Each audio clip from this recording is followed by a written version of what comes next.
I never considered myself anything special, just a regular cop doing his job in a town most people have never heard of.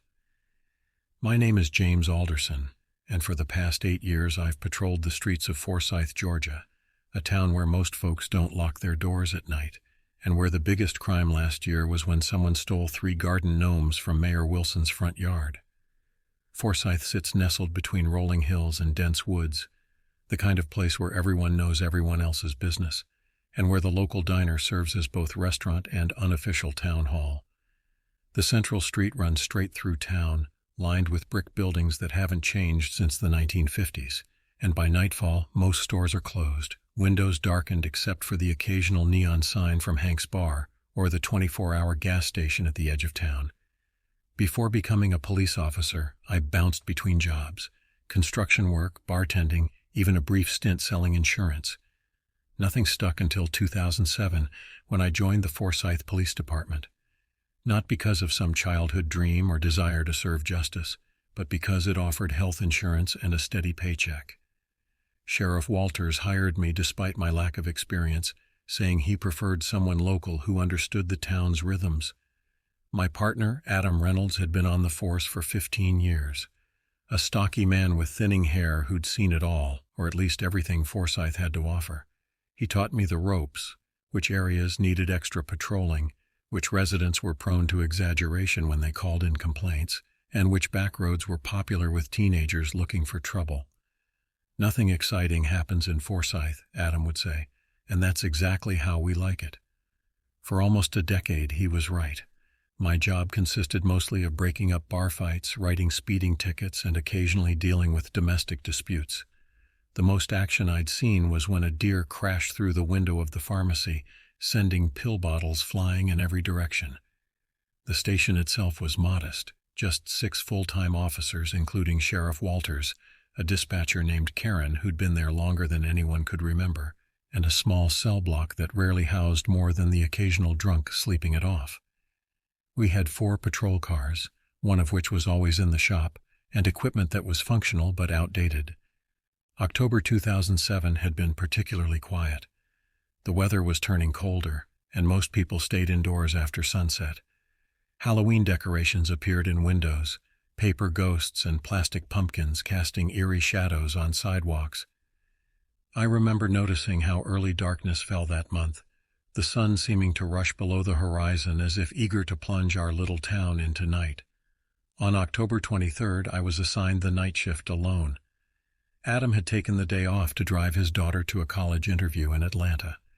The day had been uneventful: a minor fender bender at the intersection by the post office, a complaint about a neighbor's dog barking too loudly, and paperwork. Lots of paperwork. By 10:30 p.m. I was on my 3rd cup of coffee from the gas station, the radio silent except for Karen occasionally checking in. The streets were empty, most windows dark except for the blue flicker of late-night television. I drove slowly, headlights cutting through the fog that had settled over town like a blanket. My patrol route took me through the center of Forsyth, past the shuttered storefronts and the park where mothers would bring their children during daylight hours. I continued toward the outskirts where houses grew further apart and the woods crept closer to the road. My headlights illuminated the "Welcome to Forsyth" sign, faded and peeling as I turned onto Route 16, which wound its way around the eastern edge of town. It was close to 11 p.m. when I approached the entrance to Oakwood Trail, a hiking path that cut through several miles of dense forest. During summer, locals used it for hiking and picnics, but by late October, with the temperature dropping and leaves carpeting the ground, few ventured there, especially after dark. I'd driven past this spot hundreds of times, my headlights briefly sweeping across the small gravel parking area, before continuing on. Tonight should have been no different.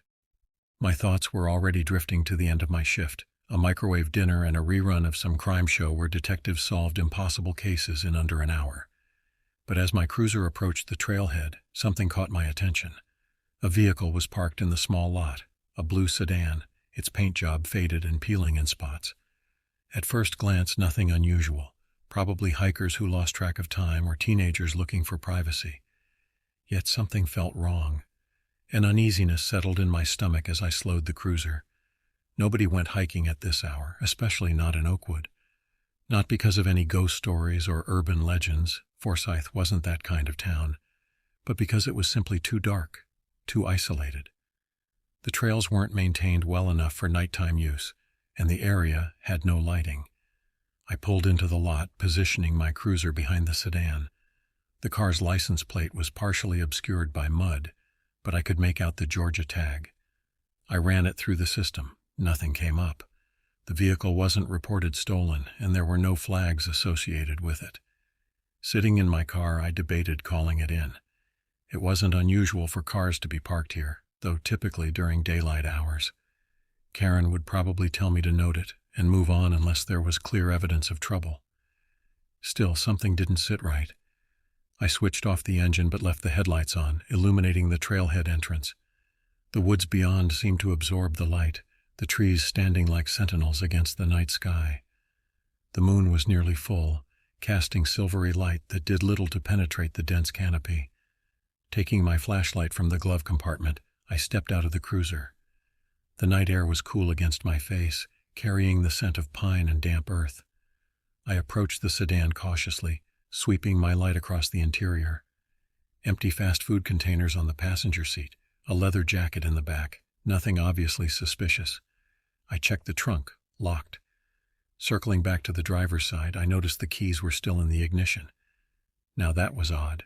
Nobody leaves their keys in the car in a deserted parking lot, no matter how safe the town. The silence struck me then, no chirping crickets, no rustling leaves, despite the slight breeze. Just complete, oppressive silence, as if the woods themselves were holding their breath. I clicked on my radio. "Dispatch, this is Officer Alderson." Karen's voice crackled back, tinny and distant. "Go ahead, James. I'm at Oakwood Trailhead. There's an abandoned vehicle, blue Buick sedan, going to check the immediate area." "Copy that. Need backup?" I hesitated, looking toward the dark mouth of the trail. "Negative, just a quick check. We'll report back in 15. 10-4, be careful out there." As I clipped the radio back to my belt, I couldn't help but think how routine Karen made it sound. Just another abandoned car. Just another night in Forsyth. Nothing to worry about. How wrong I was. The entrance to Oakwood Trail was marked by a weathered wooden sign, its paint faded after years of exposure to the elements. During daylight hours, this was where families would begin their hikes, children racing ahead while parents consulted the simple map that outlined the looping path through the forest. Now, at night, the trail looked like the entrance to another world entirely. My flashlight beam cut through the darkness, revealing the dirt path that disappeared between towering pines and thick undergrowth. Their shadows stretched and shifted with each movement of my light, creating the unnerving impression that something was moving just beyond my vision. "Hello?" I called out, my voice sounding surprisingly loud in the stillness. "Forsyth Police, anyone there?" No response came back except the faint echo of my own voice. I took a few tentative steps forward, my hand resting on my holstered gun. 8 years on the force, and I'd drawn my weapon exactly twice, once during training and once when responding to what turned out to be a raccoon that had gotten trapped in Mrs. Henderson's attic. The path was damp beneath my boots, evidence of the rain we'd had earlier in the week. I noted fresh footprints in the mud, multiple sets heading into the woods but none coming back out. 3, maybe 4 people had walked this way recently. I paused, debating whether to continue or wait for backup. Protocol said I should return to my vehicle and call for assistance, but assistance meant waking Sheriff Walters and probably Rick Stevens, both of whom would take at least 20 minutes to arrive. If there were hikers lost or injured in these woods, 20 minutes could make all the difference. About 50 yards in, the trail forked. The main path continued straight, eventually creating a 5-mile loop back to the parking lot. The smaller path branched off to the right, leading to what locals called Shelter Rock, a popular spot for teenagers to drink beer away from prying eyes. I was about to continue down the main path when I heard it, a sound that stopped me cold, a whimper distinctly human coming from somewhere ahead, then silence again. "Hello?" I called, louder this time. "Is someone there? I'm with the police. I can help you." The forest seemed to swallow my words. I swept my flashlight in a wide arc, trying to penetrate the darkness beyond the immediate trail. The beam caught something reflective about 30 yards ahead, a watch perhaps, or a piece of metal. Moving carefully, I approached the spot, my senses heightened. The air felt different somehow, heavier, and carried a strange metallic smell that reminded me of the time I'd witnessed a bad car accident on Highway 41. Then I saw him, a man lying half hidden in the underbrush to the side of the trail. He was on his back, one arm raised as if frozen in the act of shielding himself from something. Even from several feet away, I could see he was badly injured. I rushed forward, kneeling beside him. "Sir, can you hear me?"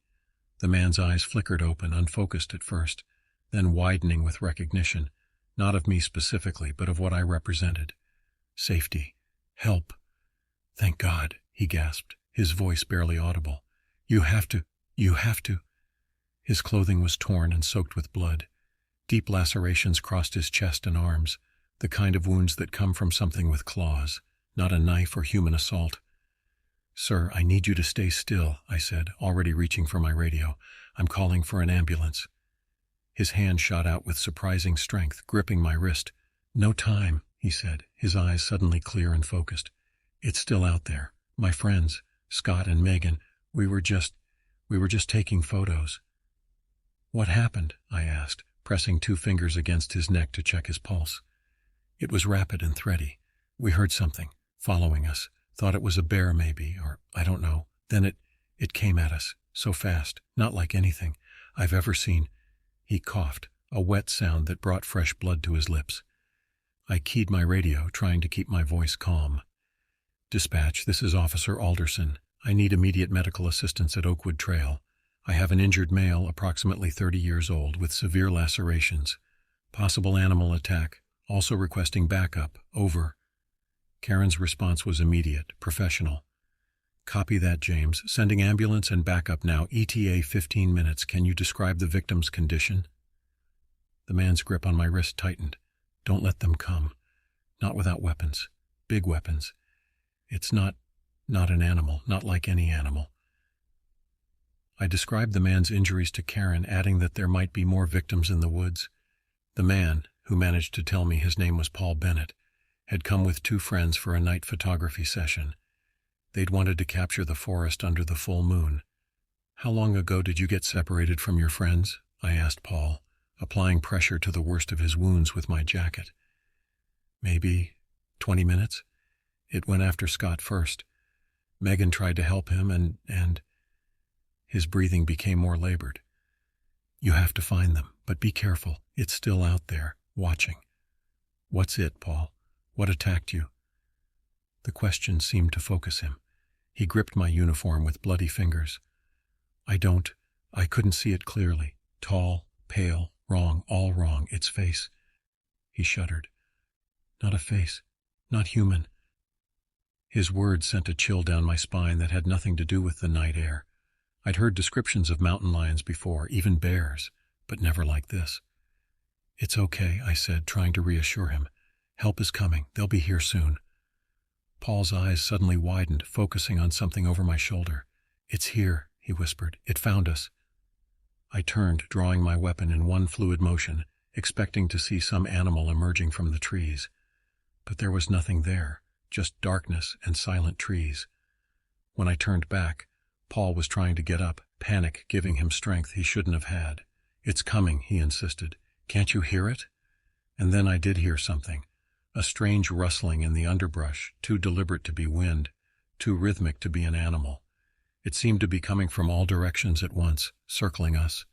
"Stay down," I told Paul firmly, standing to get a better view of our surroundings.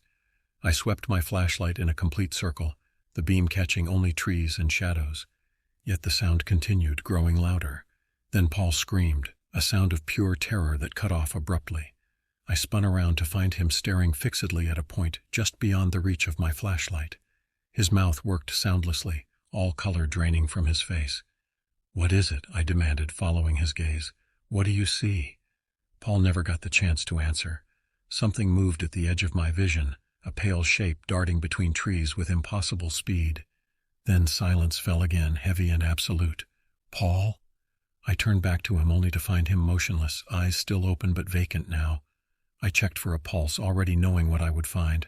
Nothing. He had died of his injuries, or perhaps from shock. It was impossible to tell. But the expression frozen on his face was one I'd never seen before, and hoped never to see again. Pure, unadulterated horror. I keyed my radio again, my voice shaking slightly. Dispatch, victim is now deceased. I repeat, victim is deceased. I need that backup here ASAP. Possible additional victims in the woods. Karen's voice came back, steady and reassuring. Backup is en route, James. Sheriff Walters and Officer Stevens are 5 minutes out. Ambulance right behind them. Are you in immediate danger? I looked around at the dark woods, remembering the pale shape I'd glimpsed, the rustling that seemed to come from everywhere at once. Unclear at this time, I replied carefully. Advise backup to approach with caution. Possible dangerous animal in the area. Copy that. Do you want to return to your vehicle to wait? The question gave me pause. The smart move would be to retreat, wait for backup with more resources, more manpower. But somewhere in these woods were 2 more people. Scott and Megan, possibly injured, possibly alive. Every minute counted. Negative, I said finally. I'm going to continue searching for the other 2 individuals. Have backup follow the main trail when they arrive. James. Karen's voice held a note of concern now. Be careful. I signed off and stood, shining my flashlight once more at Paul's body. In death, his face looked younger, vulnerable. I couldn't leave him like this, exposed. I covered him with my jacket, a small gesture that felt inadequate but necessary. Then, with a deep breath, I continued down the trail, my flashlight leading the way, my service weapon held ready. Whatever had attacked Paul and his friends was still out there, and I was about to go looking for it. The deeper I ventured into Oakwood, the more the forest seemed to close in around me. What had been a clearly defined trail gradually became narrower, the overhead branches forming a canopy that blocked out most of the moonlight. My flashlight beam provided the only illumination, creating more shadows than it dispelled. I moved cautiously, alert to every sound. The stillness that had been so unsettling near the trailhead had given way to occasional rustling in the underbrush. Small animals, I told myself, disturbed by my presence. Yet each noise made me tense, my finger hovering near the trigger of my gun. The trail began to slope downward, leading into a shallow valley where the trees grew even more densely packed. Water dripped from leaves, creating a soft, persistent patter that masked other sounds. I paused frequently, listening, calling out for Scott and Megan. My voice echoed briefly before being swallowed by the vastness of the forest. After about 10 minutes of walking, I found the first sign that I was on the right track, a digital camera lying in the dirt, its lens cracked. Next to it was a tripod, one leg bent at an unnatural angle. I picked up the camera, pressing the power button. Surprisingly, it still worked, the screen illuminating with the last image taken.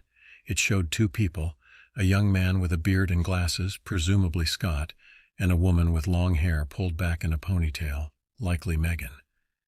They were standing together near a distinctive rock formation, smiling at the camera. The timestamp showed the photo had been taken just over an hour ago. I scrolled through the previous images, shots of the moon through tree branches, the trail at sunset, close-ups of interesting fungi growing on fallen logs. Normal tourist photos.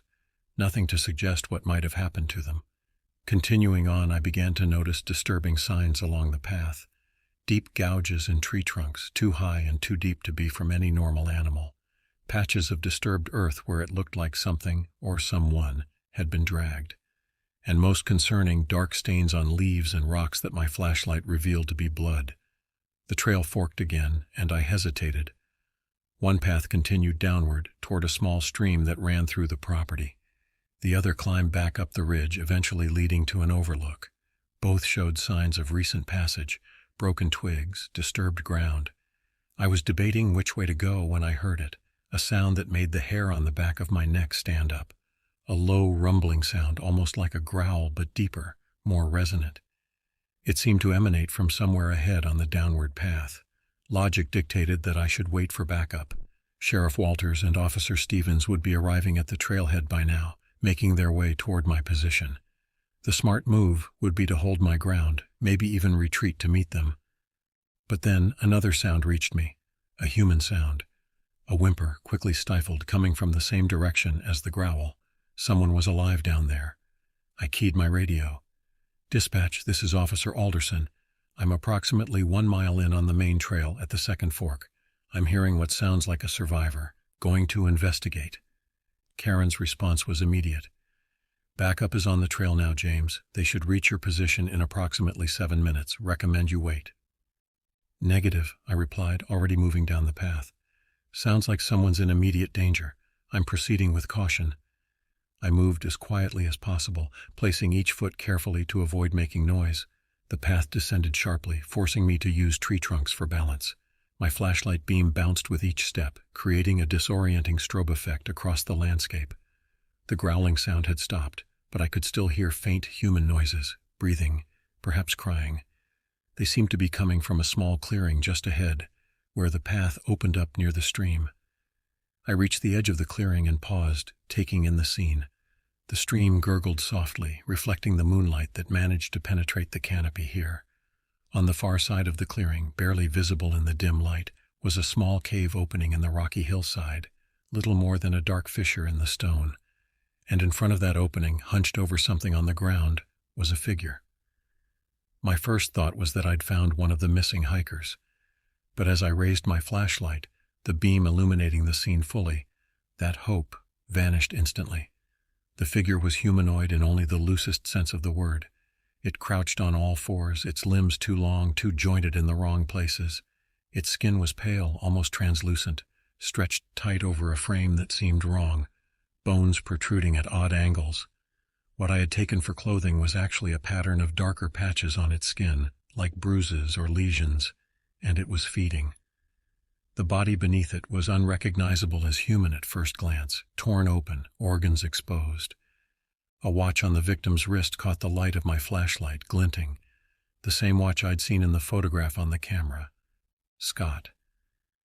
I must have made some sound, a gasp perhaps, or simply the crunch of leaves beneath my feet, because the creature's head snapped up, turning toward me with unnatural speed.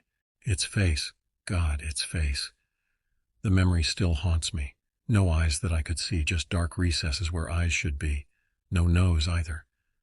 But its mouth, that's what I remember most clearly. A gaping maw that split its head nearly in half, lined with rows of needle-like teeth. For a moment we both froze, locked in a tableau of mutual shock. Then my training kicked in. I raised my weapon and shouted, "Police, don't move!" The absurdity of issuing a standard police command to this thing struck me even as the words left my mouth. But it was instinct, automatic. The creature's reaction was anything but standard. It reared up on its hind legs, now towering at least 7 feet tall, and let out that same rumbling growl I'd heard earlier, except now it reverberated through the clearing, seemingly coming from everywhere at once. I fired 3 shots in rapid succession, the sound explosively loud in the confined space. All 3 hit the creature's center mass. I saw its body jerk with the impact. Dark fluid, almost black in the dim light, oozed from the wounds. But it didn't fall. It didn't even stagger. Instead, it screamed, a high-pitched, keening sound that pierced through my head like a physical pain. My flashlight flickered, then dimmed, as if its batteries were suddenly drained by the creature's cry. Then it charged. I've been in dangerous situations before. I've faced down drunk men with knives, intervened in domestic disputes where tensions were at the breaking point. But nothing had prepared me for the speed with which this thing moved. One moment it was across the clearing, the next it was almost upon me. I fired again, emptying my magazine into its advancing form. It flinched, shuddered, but kept coming. With no time to reload, I dropped my gun and pulled my baton from my belt. The creature reached me just as I extended the baton to its full length, swiping at me with arms that seemed to elongate as they moved. I swung the baton with all my strength, connecting with what might have been its shoulder. The impact jarred up my arm, almost making me drop my weapon. The creature staggered slightly but recovered instantly, one clawed hand raking across my chest. Pain exploded where its claws connected, tearing through my uniform and the flesh beneath. I stumbled backward, tripped over an exposed root, and fell hard. My flashlight flew from my hand, landing several feet away where it illuminated nothing useful. The creature loomed over me, its mouth opening wider than should have been physically possible. In the dim light I could see more teeth than I could count, dripping with what I desperately hoped wasn't Scott's blood. This was it. This was how I was going to die, alone in the woods, killed by something that shouldn't exist. I thought briefly of my sister in Ohio, who would get the news from Sheriff Walters, of my empty apartment with bills still on the counter waiting to be paid. Then, just as the creature bent toward me, a piercing whistle cut through the air, followed by a bright flash of light from the direction of the trail. The creature jerked its head toward the sound, its body tensing. "James," Sheriff Walters' voice boomed through the clearing. "Over here." The creature hesitated, caught between its intended prey, me, and this new threat. In that moment of indecision, I scrambled backward, ignoring the searing pain in my chest. My hand found a rock, and I hurled it at the creature's head with as much force as I could muster. The rock connected with a wet thud. The creature shrieked again, that same brain-piercing sound, and lunged, not at me, but toward the trees, away from both me and the approaching officers. It moved with that same impossible speed, scaling the rocky hillside as if gravity didn't apply to it, disappearing into the darkness beyond. Seconds later, flashlight beams cut through the clearing as Sheriff Walters and Rick Stevens reached me. Rick helped me to my feet while the sheriff scanned the area, his shotgun raised and ready. "What the hell was that?" he demanded, his normally composed face tight with tension. I opened my mouth to answer, but found I had no words to describe what I'd just encountered. How could I explain something that defied explanation, something that shouldn't exist? "Not sure," I managed finally, wincing at the pain in my chest. "Some kind of animal. It killed the hikers, at least one of them, over there." Rick's flashlight illuminated Scott's remains, and the officer turned away quickly, looking like he might be sick. Even Sheriff Walters, who'd seen his share of car accidents and hunting mishaps over the years, paled at the sight. "Jesus," he muttered, "never seen anything like this." "There's another victim," I said, remembering, "near the trail entrance, and a third hiker still missing, a woman named Megan." The sheriff nodded, then spoke into his radio, updating Karen and requesting additional units. I could hear the strain in his voice as he tried to describe the scene in professional terms. "Let's get you back to the trail," he said to me when he'd finished. "Ambulance is waiting. Those cuts need attention."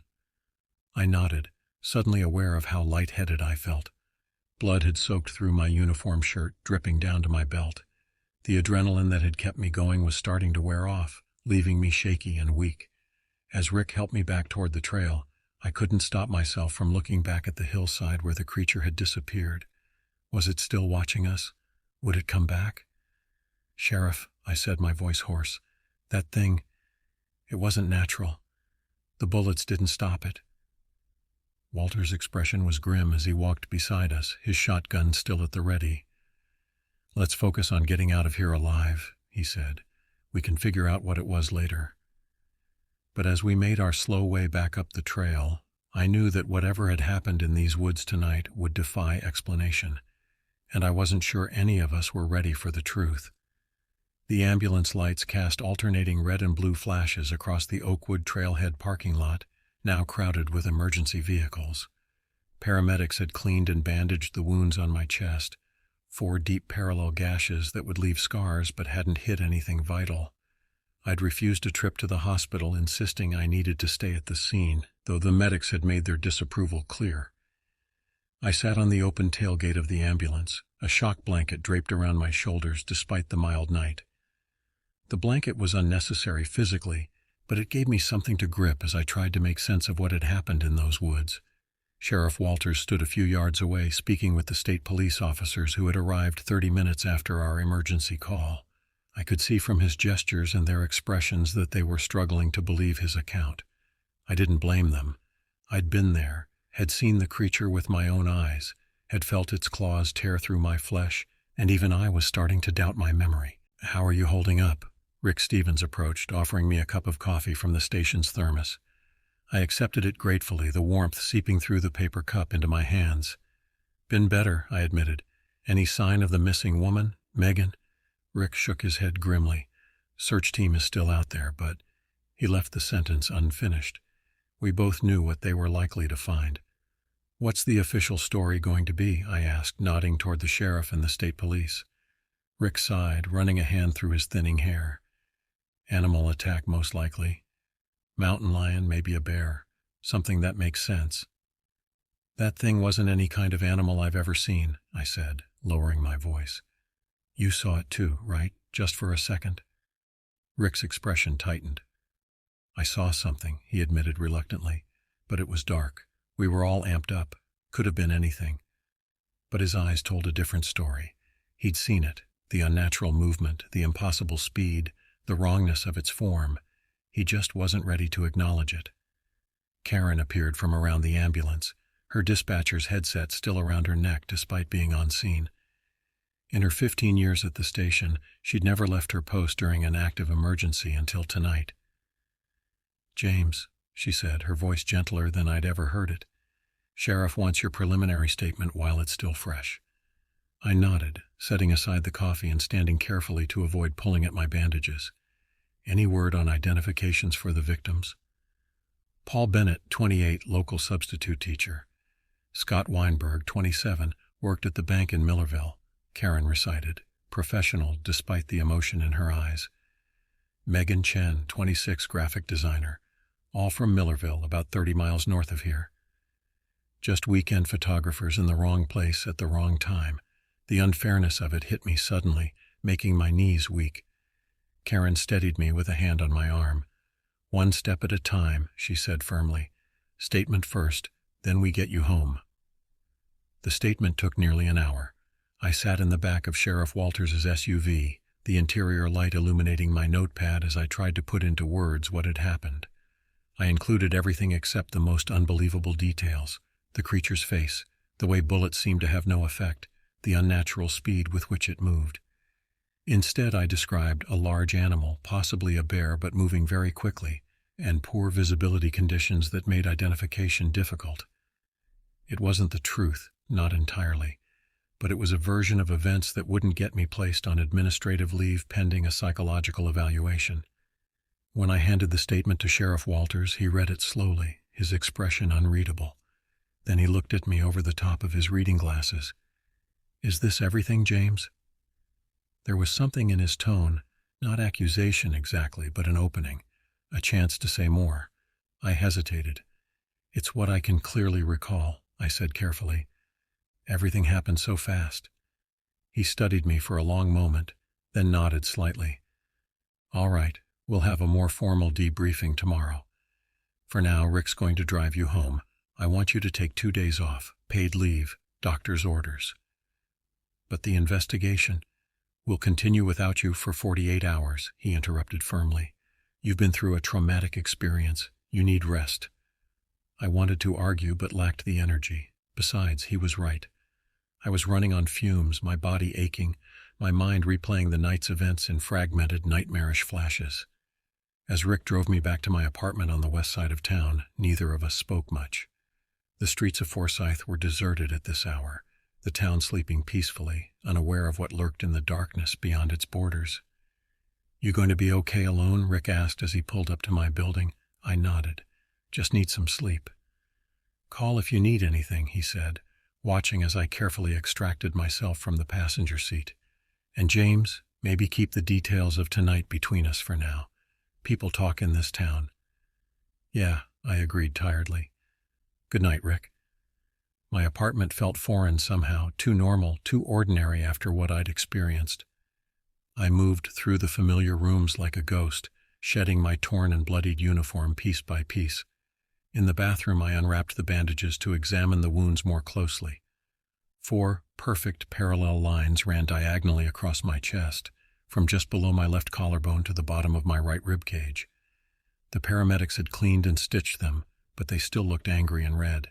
They would scar, no doubt about that, physical evidence of something the world would never believe. I showered carefully, watching pink-tinged water swirl down the drain, then redressed the wounds with supplies the paramedics had given me. Exhaustion pulled at me, but when I finally lay down in bed, sleep refused to come. Every time I closed my eyes, I saw it, that face, that mouth, heard that scream that seemed to penetrate directly into my brain, felt those claws tearing through flesh as if it were paper. When dawn finally broke, I'd managed perhaps an hour of restless sleep. I made coffee, stronger than usual, and sat at my small kitchen table watching the early morning light change the shadows in my apartment. My phone rang around 8 a.m., Sheriff Walters checking in. The search team had found Megan Chen's body near the cave entrance, he told me. Same condition as Scott Weinberg. No sign of the animal responsible. The state police are bringing in a wildlife expert, he said. Some professor from Georgia State. They're thinking rogue bear may be rabid. And they'll keep thinking that until they find evidence that contradicts it, I replied. Which they won't. A pause. What exactly are you saying, James? Nothing, Sheriff. Just tired. After we hung up, I turned on the local news. The story was already breaking. Deadly animal attack claims 3 in Forsyth Woods. The reporter stood at the Oakwood trailhead, now cordoned off with police tape, explaining that authorities believed a predatory animal had attacked a group of photographers. Wildlife officials urge residents to avoid the area and report any sightings of unusual animal activity, she said gravely. The woods will remain closed to the public until further notice. I turned off the TV, unable to listen to more. They were going to sanitize it, package it into something comprehensible, something that wouldn't disturb the orderly world people thought they lived in. But I knew different now. I had seen behind the curtain, glimpsed something that shouldn't exist, and I couldn't unsee it. The next 48 hours passed in a haze of pain medication, sleepless nights, and jumps at every unexpected sound. I kept my blinds closed, doors locked, a kitchen knife on my bedside table. Irrational, perhaps, the creature had shown no interest in following me back to town, but necessary for me to function at all. On the 3rd day, I returned to the station, greeted by concerned looks and awkward silences. News of the animal attack had spread through town, along with rumors that I had nearly been a victim myself. Karen had left a homemade casserole in the break room refrigerator with my name on it. Rick gave me a brief, uncomfortable pat on the shoulder. Sheriff Walters called me into his office mid-morning. The wildlife expert had concluded, based on the evidence, that the attacks were consistent with a large black bear, possibly one suffering from a neurological condition that made it unusually aggressive. The woods would remain closed for another week while state officials conducted a capture operation, but otherwise the case was considered closed. "Any questions?" the sheriff asked after briefing me. I had many, but none he could answer. "No, sir." He studied me for a moment, then reached into his desk drawer and pulled out a business card. "This is Dr. Helen Rivera," he said, sliding the card across the desk. "She's a psychologist who specializes in post-traumatic stress among law enforcement. I've worked with her before. She's good." I stared at the card, not reaching for it. "You think I need a shrink?" "I think you experienced something horrific," he replied carefully. "And I think talking about it might help. Off the record, of course." I took the card, not making any promises. "Thank you, sir." "And James," he added as I stood to leave, Some things we see in this job don't fit neatly into reports. Doesn't mean they didn't happen." It was as close as he would ever come to acknowledging what we both knew, that the official explanation was a comforting fiction. Life in Forsyth gradually returned to normal over the following weeks. The story faded from the news, replaced by high school football scores and debates about the proposed expansion of the town's water treatment facility. When the woods reopened, few people ventured there at first, but as weeks passed without incident, hikers cautiously returned. No bear was ever captured. I resumed my regular patrols, though I requested a permanent reassignment away from the eastern route that included Oakwood. Sheriff Walters granted it without question. My wounds healed, leaving behind raised pink scars that faded to silver over time. A physical reminder that refused to vanish completely. I never called Dr. Rivera, choosing instead to bury myself in work, taking extra shifts, volunteering for the assignments no one else wanted. If I kept busy enough, I could sometimes go hours without thinking about that night, but never a full day. Never that. And every October since, when the leaves turn and the nights grow longer, I find myself unable to sleep, staring at my ceiling, listening for a sound I hope never to hear again, that low, rumbling growl that is both everywhere and nowhere at once. 3 years passed. I remained with the Forsyth Police Department, eventually being promoted to sergeant after Sheriff Walters retired, and Rick Stevens took over his position. Life continued in its predictable small-town rhythm, occasional burglaries, drunken disorderlies, domestic disputes that usually ended with tearful reconciliations or temporary restraining orders. The incident at Oakwood faded into local legend, the kind of story teenagers told around campfires to scare each other. The Beast of Forsyth Woods, they called it. In their version, it was always a bear or a mountain lion, embellished with details that made it more dramatic but less terrifying than the truth. I never corrected them. What would be the point? I dated occasionally, a teacher from the high school for a few months, then a nurse from the clinic one town over. Neither relationship lasted. I found it difficult to connect, to share myself with someone when I was holding back something so significant. How do you tell someone that the world they think they live in is just a comforting illusion, that there are things in the darkness beyond understanding? So I kept to myself, did my job, and tried to forget. Until July 2010, when the first disappearance was reported. Lisa Parsons, 22, had gone hiking alone in Millbrook Reserve, about 15 miles north of Forsyth.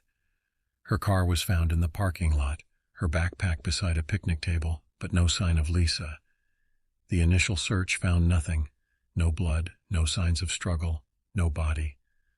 I followed the case with interest, but from a distance. It wasn't our jurisdiction, and there was no reason to connect it to what had happened at Oakwood. People occasionally got lost in the woods or ran away from their lives. It was tragic, but not unprecedented. 2 weeks later, a second disappearance was reported. Michael Grayson, 35, had gone mushroom hunting in Willow Creek Park, just 5 miles east of Millbrook Reserve. Again, his vehicle was found, some of his equipment scattered nearby, but no body. This time I drove to the scene on my day off, showing my badge to gain access. The area had been thoroughly searched by local police and volunteers. Nothing stood out except for one detail that wasn't mentioned in the news reports: deep gouges in several trees near where Michael's equipment was found. Gouges that reminded me of the marks I'd seen at Oakwood. I photographed them with my personal camera but said nothing to the officers on scene. What could I say? That I suspected their missing person case was connected to an animal attack from 3 years ago. They'd dismiss me as a cop trying to insert himself into another department's case. Back home, I took out the files I'd compiled about the Oakwood incident. Newspaper clippings, copies of the official reports, my own detailed notes written in the weeks afterward while the memories were still fresh. I'd kept it all in a locked box in my closet, unable to discard it but unwilling to review it until now. The similarities were troubling. Both disappearances had occurred during the new moon when the night was at its darkest. Both victims had been alone in densely wooded areas. Both had vanished without obvious signs of struggle, yet left behind personal belongings that suggested they hadn't simply walked away. I called Rick, now Sheriff Stevens, and shared my concerns. To his credit, he listened without interruption. "What exactly are you suggesting, James?" he asked when I'd finished. "That the thing from Oakwood has moved north?" "I don't know," I admitted, "but it seems like too much of a coincidence." 2 missing persons cases in neighboring counties isn't exactly unprecedented, he pointed out. Could be anything from accidents to foul play by a human perpetrator. And the marks on the trees? Bears mark territory, so do some wildcats. Even humans with the right tools could make marks like that. He was right, of course. The evidence was circumstantial at best, delusional at worst. But I couldn't shake the feeling that something was happening, something connected to that night 3 years ago. "Just keep an ear out," I asked him. "If anything similar happens closer to Forsyth, I want to know immediately." "Fair enough," he agreed. "But James, don't go looking for trouble. Whatever happened at Oakwood, it's in the past." But it wasn't. Not really. It had just been dormant, waiting. The third disappearance occurred in early August, this time just outside Forsyth town limits. William Blake, 42, had been walking his dog along the river trail that connected to the western edge of town. The dog returned home alone, agitated and muddy. William never did. This time, I was officially on the case. Rick assigned me as lead investigator, perhaps recognizing that I would be involved one way or another. The search was the most extensive the town had ever mounted. dogs, volunteers, even a helicopter from the state police. We found William's hat and one shoe near a particularly dense section of the trail, and nearby those same distinctive marks, deep parallel gouges in the bark of several trees, too high for a normal animal, too deep for casual vandalism. I requested additional patrols along all trails and wooded areas near town, and Rick agreed immediately. We didn't publicly connect the disappearance to the Oakwood incident, but privately, the officers who had been with the department 3 years ago understood that something wasn't right. Karen, still our dispatcher after all these years, cornered me in the break room 2 days into the search. "Is it back?" she asked bluntly, her normally professional demeanor giving way to genuine concern. "The thing from Oakwood?" I hesitated, then nodded slightly. "I think so, or something like it." She crossed herself, a gesture I'd never seen her make before. "I remember how you looked that night when they brought you out of those woods. I never want to see anyone look like that again." "We'll find it," I promised, though I had no idea how. "This time we'll be prepared." But what did preparation even mean against something like this? Our weapons had proven ineffective at Oakwood. And how do you hunt something that moves faster than should be possible, that seems to appear and disappear at will? The answer came from an unexpected source. Dr. Helen Rivera, the psychologist Sheriff Walters had recommended years ago, contacted me out of the blue. She'd been following the news about the disappearances and recognized patterns that concerned her. We met at a diner just outside town, away from curious eyes and ears. Dr. Rivera was younger than I'd expected, perhaps in her early 40s, with short dark hair and observant eyes that seemed to take in everything. "I specialize in trauma among first responders," she explained, stirring her coffee. "But I've also consulted on cases involving unusual predators." The way she emphasized the word made me pay closer attention. "What kind of unusual?" "The kind that don't fit neatly into scientific classification," she replied. "The kind that people don't talk about in official reports." I studied her, trying to determine if she was serious or if this was some kind of psychological technique. "And what do you know about the Oakwood incident?" "Officially, animal attack, 3 casualties, 1 officer injured." She leaned forward slightly. "Unofficially, I've heard rumors, descriptions that don't match any known animal, wounds that couldn't be explained by conventional predators." "Why are you here, Dr. Rivera?" "Because what you encountered at Oakwood isn't unique," she said quietly. "There have been similar incidents across the country, unexplained disappearances, unusual animal sightings, marks like the ones you've been finding on trees near the recent disappearances." "How do you know about those?" I demanded. They hadn't been mentioned in any press releases. "I have contacts in law enforcement," she said simply. "People who trust me with information that doesn't fit the official narrative." I should have been skeptical, should have dismissed her as some kind of conspiracy theorist or attention seeker. But something in her manner, the calm certainty with which she spoke, resonated with my own experiences. "What is it?" I asked, my voice low. "What was in those woods?" Dr. Rivera sighed. "I don't have a name for it.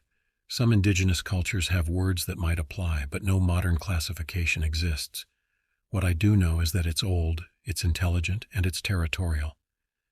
"It left after Oakwood," I pointed out. "Why come back now?" "Resources, most likely. These creatures, and yes, there's evidence there's more than one, seem to cycle through territories. They feed in one area until prey becomes scarce or aware, then move to another region, eventually returning when memories have faded and new prey has moved in." It made a terrible kind of sense. The pattern of disappearances moving gradually closer to Forsyth, the timing 3 years after the original incident. "How do we stop it?" I asked. "Bullets didn't work at Oakwood." "No, they wouldn't," she agreed.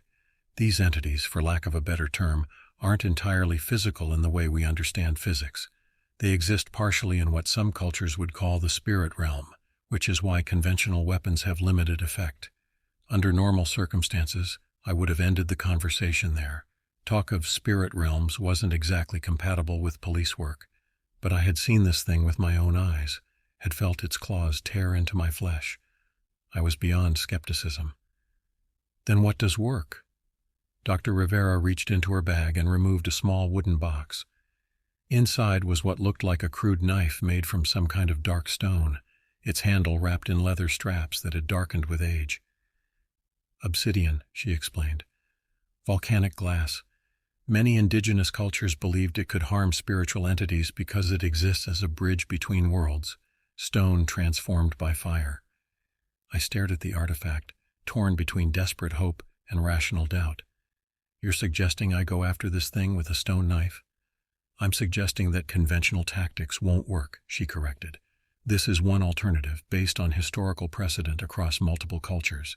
There are others. Over the next hour, Dr. Rivera outlined what she knew about the entity, its patterns, its weaknesses, traditional methods various cultures had used to combat similar creatures.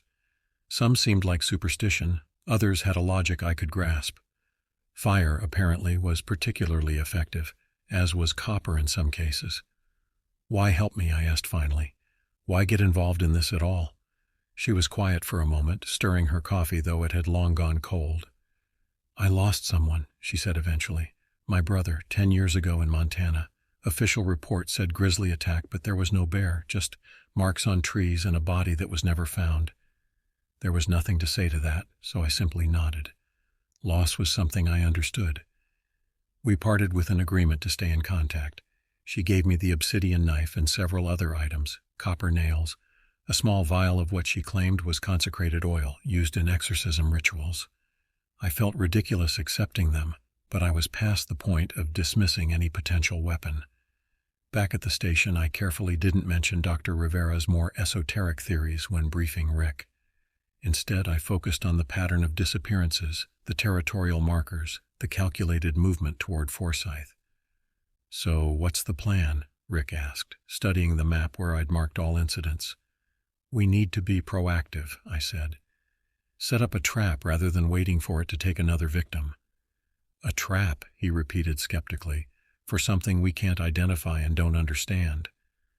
We know it's drawn to isolated individuals in wooded areas, I pointed out. We create a controlled environment, use bait and wait. Bait meaning a person, Rick said flatly. I'm not authorizing that kind of operation, James. Not an innocent civilian, I clarified. Me. The argument that followed was heated but brief. Rick knew me well enough to recognize when my mind was made up. In the end, we compromised. I would act as bait, but with a full tactical team hidden nearby, ready to respond at the first sign of trouble. We would stage the operation at Clearwater Junction, a wooded area about 5 miles east of town, where several hiking trails converged near an old fire watch tower. The plan was simple in theory. I would position myself at the watchtower around dusk, appearing to be a solitary hiker settling in for the night.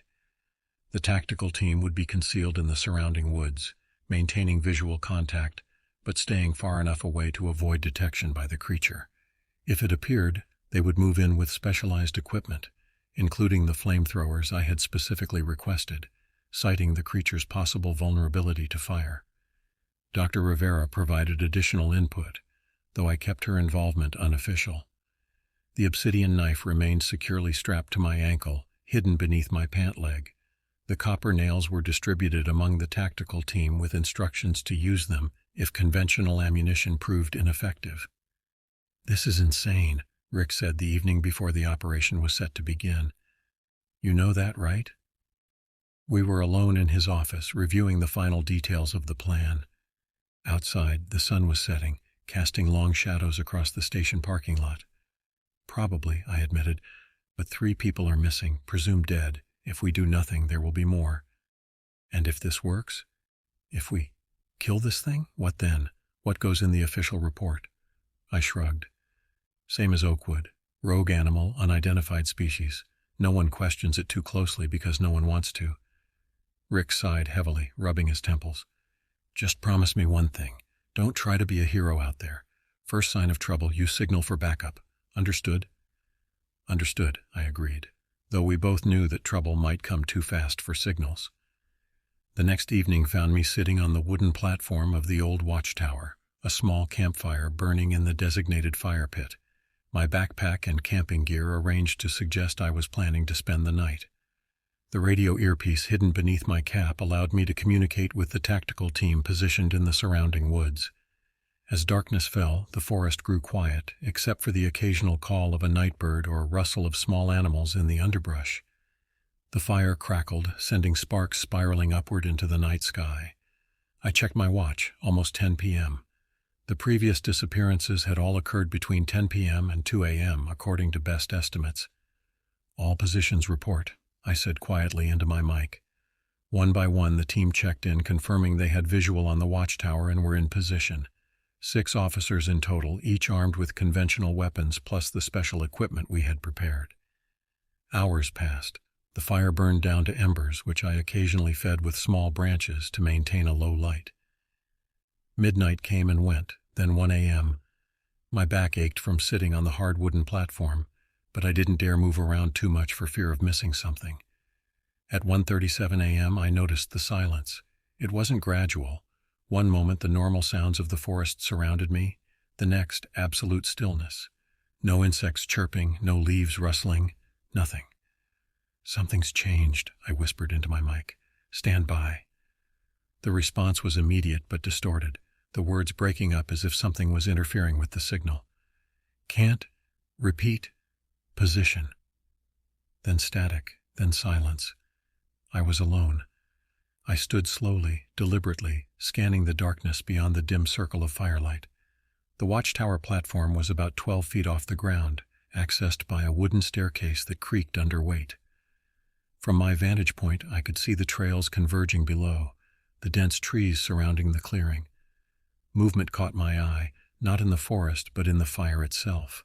The embers, which had been glowing a dull red, suddenly flared bright blue for a brief moment before returning to normal. In that flash of unnatural light, I saw it. The creature stood at the tree line, partially obscured by the trunk of a massive oak. It was as I remembered from Oakwood, unnaturally tall and thin, its pale skin almost luminous in the darkness. But seeing it clearly, without the panicked tunnel vision of 3 years ago, I noticed details I had missed before. Its limbs bent at odd angles, as if it had too many joints.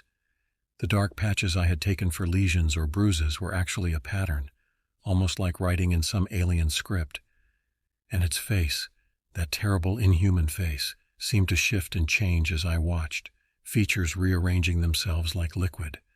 I reached slowly for the flare gun concealed beneath my jacket, the signal for the tactical team to move in.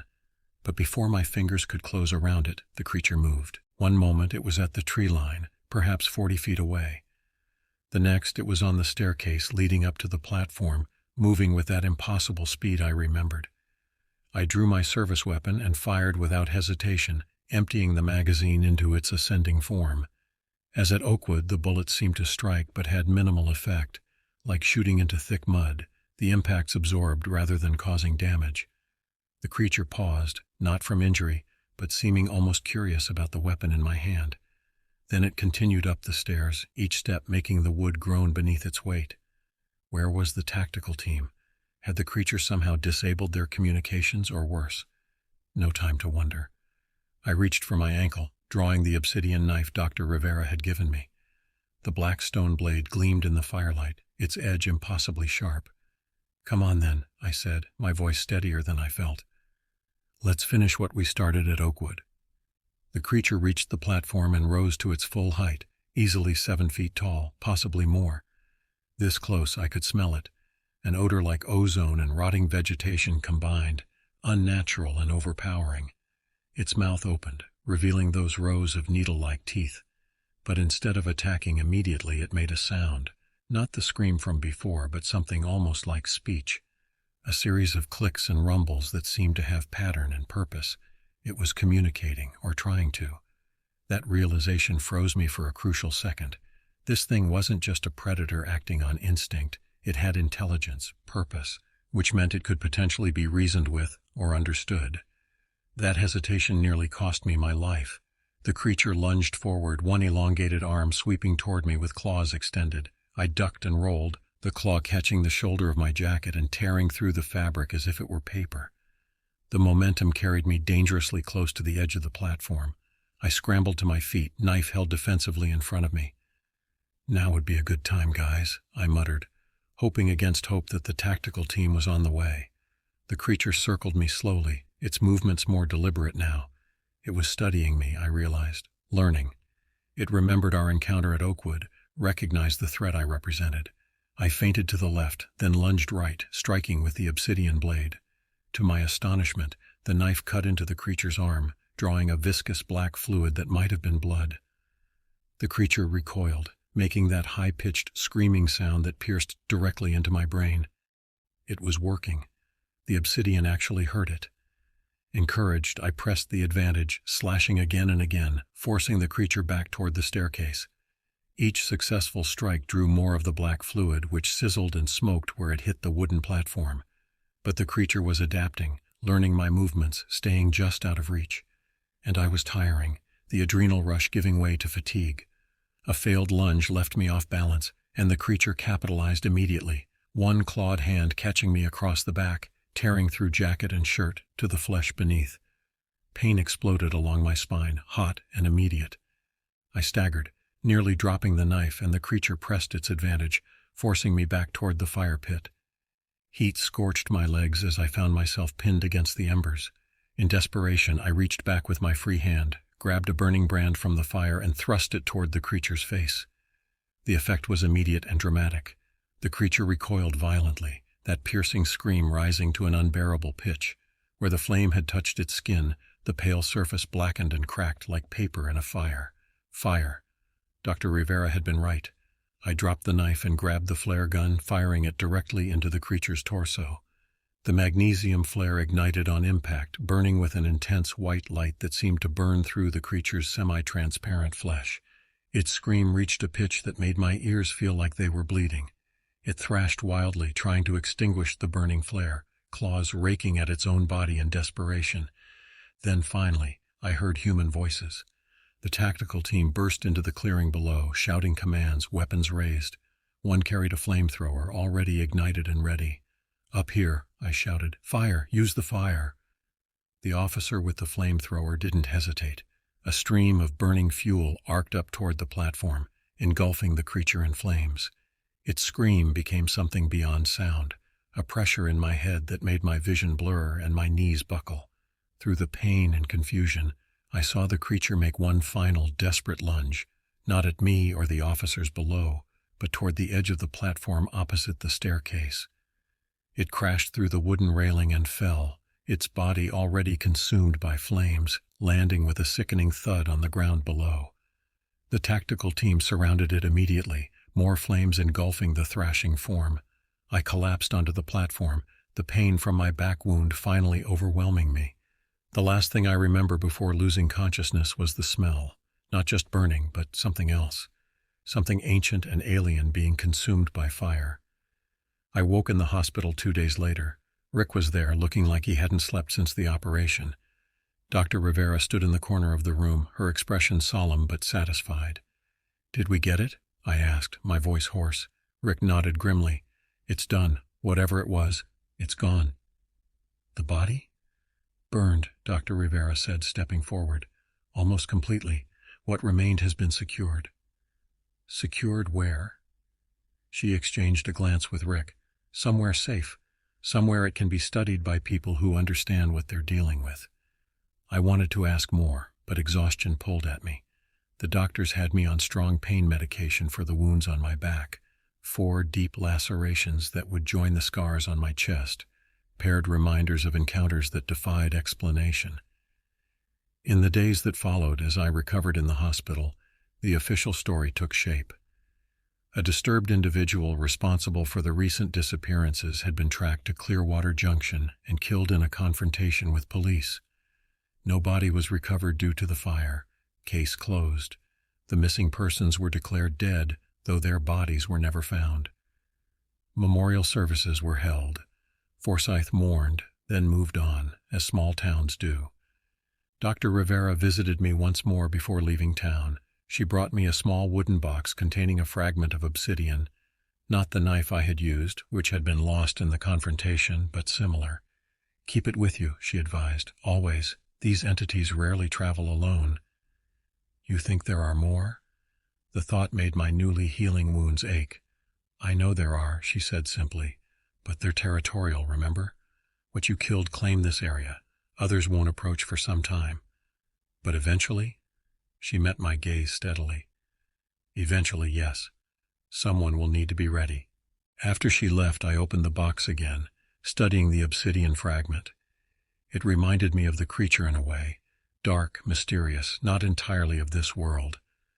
A reminder that reality was bigger and stranger than most people ever realized. I still carry that fragment with me, even now, years later. I've returned to active duty, resumed my patrols around Forsyth, lived the life of a small-town police officer. To all outward appearances, life has returned to normal. But I know different. I know what lurks beyond the comfortable boundaries of our understanding. I know that the darkness holds secrets most people couldn't comprehend. And I watch. I listen. I prepare. Because Dr. Rivera was right about one thing: these entities rarely travel alone, and someday eventually I'll be needed again. The first time I realized something was off, I was driving a load of industrial pipes through the back roads of West Virginia. I'd taken this road a dozen times before, but that day something felt different. Off-kilter in a way I couldn't quite put my finger on. I've been driving trucks since I was old enough to hold a steering wheel. Grew up in the Midwest where the only thing folks cared about was getting the job done. That mindset stuck with me, and it's why I never asked questions. You take the load, you deliver it, and you move on. Simple as that. But this trip wasn't like the others. The October sky had darkened early, casting long shadows across the winding roads of Route 52 that runs through the Appalachian foothills.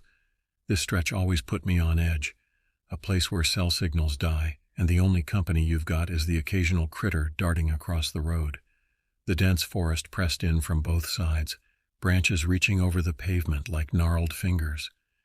The radio had been cutting in and out for the past hour, occasionally picking up fragments of static-filled broadcasts that made no sense. I finally switched it off, preferring the drone of the engine to the unsettling interference. My headlights carved a narrow tunnel through the darkness, illuminating the cracked asphalt and the occasional reflective marker. The road stretched endlessly before me, disappearing around blind curves that hugged the mountainside too closely for comfort. I checked my watch, 11:47 p.m. The delivery wasn't due until tomorrow afternoon, but I preferred driving at night. Less traffic, fewer distractions. I could make good time without dealing with rubberneckers and Sunday drivers. The truck's cab had become my second home over the years. The worn leather seat molded to my body, the familiar vibration of the engine a constant companion. Photos taped to the dashboard, my dog, my parents' house back in Ohio, places I'd been. Small comforts in a life spent mostly alone. As I rounded another bend, my headlights swept across something that made my foot instinctively ease off the accelerator. A flash of movement at the edge of my vision. At first I thought it was just a deer or maybe a coyote, but as I got closer I saw it was a man. He was stumbling down the road, his clothes torn and stained with what looked like mud, or maybe blood. His gait was unsteady, lurching from side to side as if drunk or injured. I slowed down, rolling my window down a crack. The cold mountain air rushed in, carrying with it the scent of pine and something else, something sour and rotten. "You all right, buddy?" I called out. The man didn't respond. He just kept walking, his head hanging low, shoulders hunched against some invisible weight. In my headlights I could see dark stains spreading across the back of his light-colored shirt. Blood? Oil? It was impossible to tell. I wasn't in the habit of picking up hitchhikers, especially not ones who looked like they'd just crawled out of a car wreck. But we were miles from anywhere, and if he was hurt, leaving him out here would be as good as a death sentence. I pulled the truck to the side of the road, gravel crunching beneath the massive tires.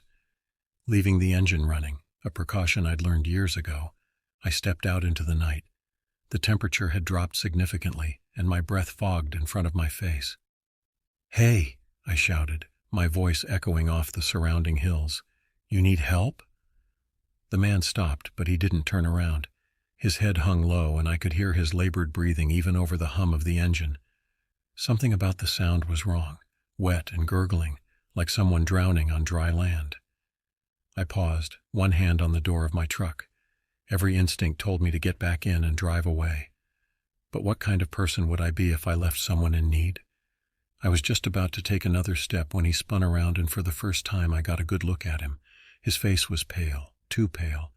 Not the pallor of shock or injury, but the bloodless white of a corpse, like he hadn't seen sunlight in weeks.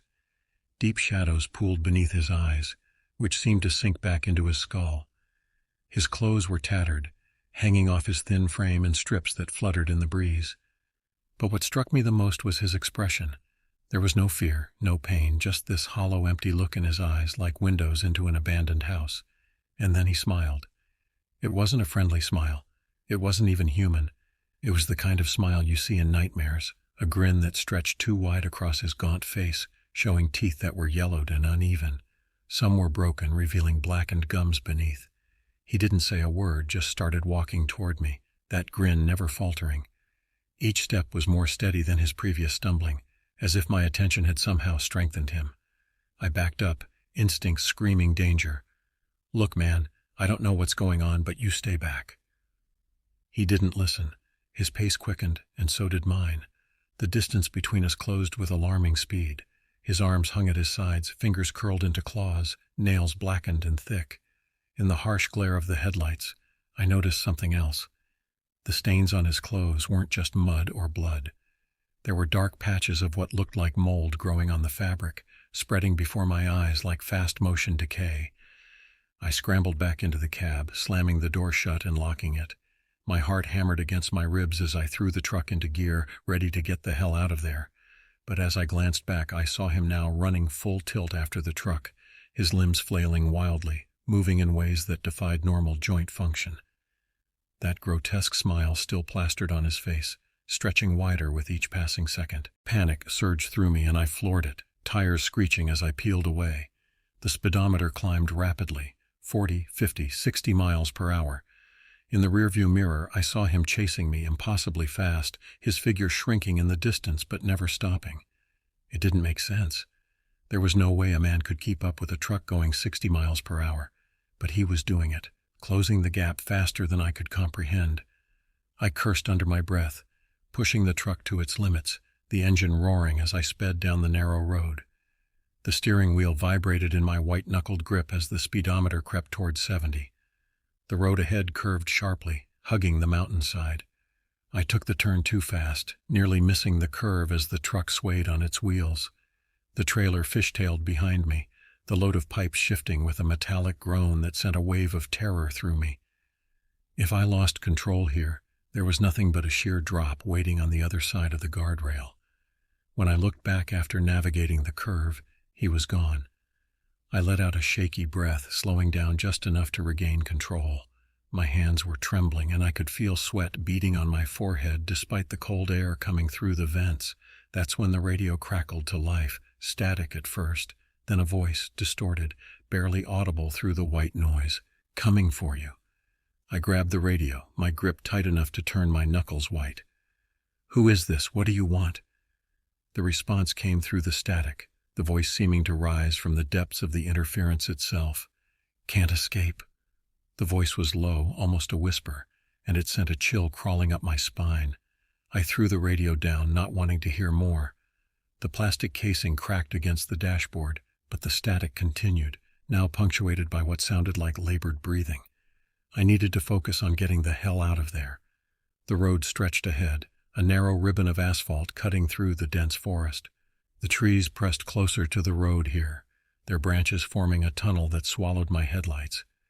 Shadows danced at the periphery of my vision, tricks of the light that seemed to take human form before dissolving back into darkness. I checked my mirrors compulsively, expecting to see that grinning face materialize behind me at any moment. But there was only darkness, broken occasionally by the red glow of my taillights reflecting off the white line. The cabin of the truck had always been my sanctuary, a safe space where I was in control. Now it felt like a trap. The familiar hum of the engine, the creak of the suspension, the rattle of loose change in the cup holder, all sounds I normally found comforting, now set my nerves on edge. I drove for what felt like hours, though my watch showed only 20 minutes had passed. The forest gave way to rolling hills, moonlight bathing the landscape in a pale, ghostly glow. The openness should have been reassuring, but it only made me feel more exposed, more vulnerable. Then I saw something in the road ahead. 2 pinpricks of light in the distance, growing larger as I approached. Headlights, another truck. Relief washed over me. Another driver meant I wasn't alone in this nightmare. I flashed my high beams, signaling them to stop. The road was wide enough here for 2 vehicles to pass safely, with a small shoulder that could accommodate a brief conversation between drivers. As I got closer, I could make out the truck, a rig much like mine, parked on the side of the road. But something was off. The cab was dark, no signs of movement inside. The headlights were on, but they flickered erratically, casting strange, shifting patterns across the pavement. I slowed as I approached, caution overriding my desire for human contact. The truck appeared to be a standard semi, not unlike my own, a Peterbilt with a faded blue cab and a white trailer. But as I drew alongside it, the details became clearer, and my skin began to crawl. The other truck's door was open, hanging by a hinge, and the inside was completely dark. The dashboard lights that should have been illuminated were dead. The only light came from the headlights, which flickered like candles in a draft. I pulled up alongside it, rolling down my window to get a better look. Papers were scattered across the seat, fluttering in the breeze that came through the open door. A half-eaten sandwich sat on the dashboard, the bread curling at the edges, as if it had been there for days. A thermos lay on its side in the footwell, dark liquid pooled around it, but there was no sign of the driver. "Hello?" I called out, my voice sounding small and insignificant in the vastness of the night. "Anybody there?"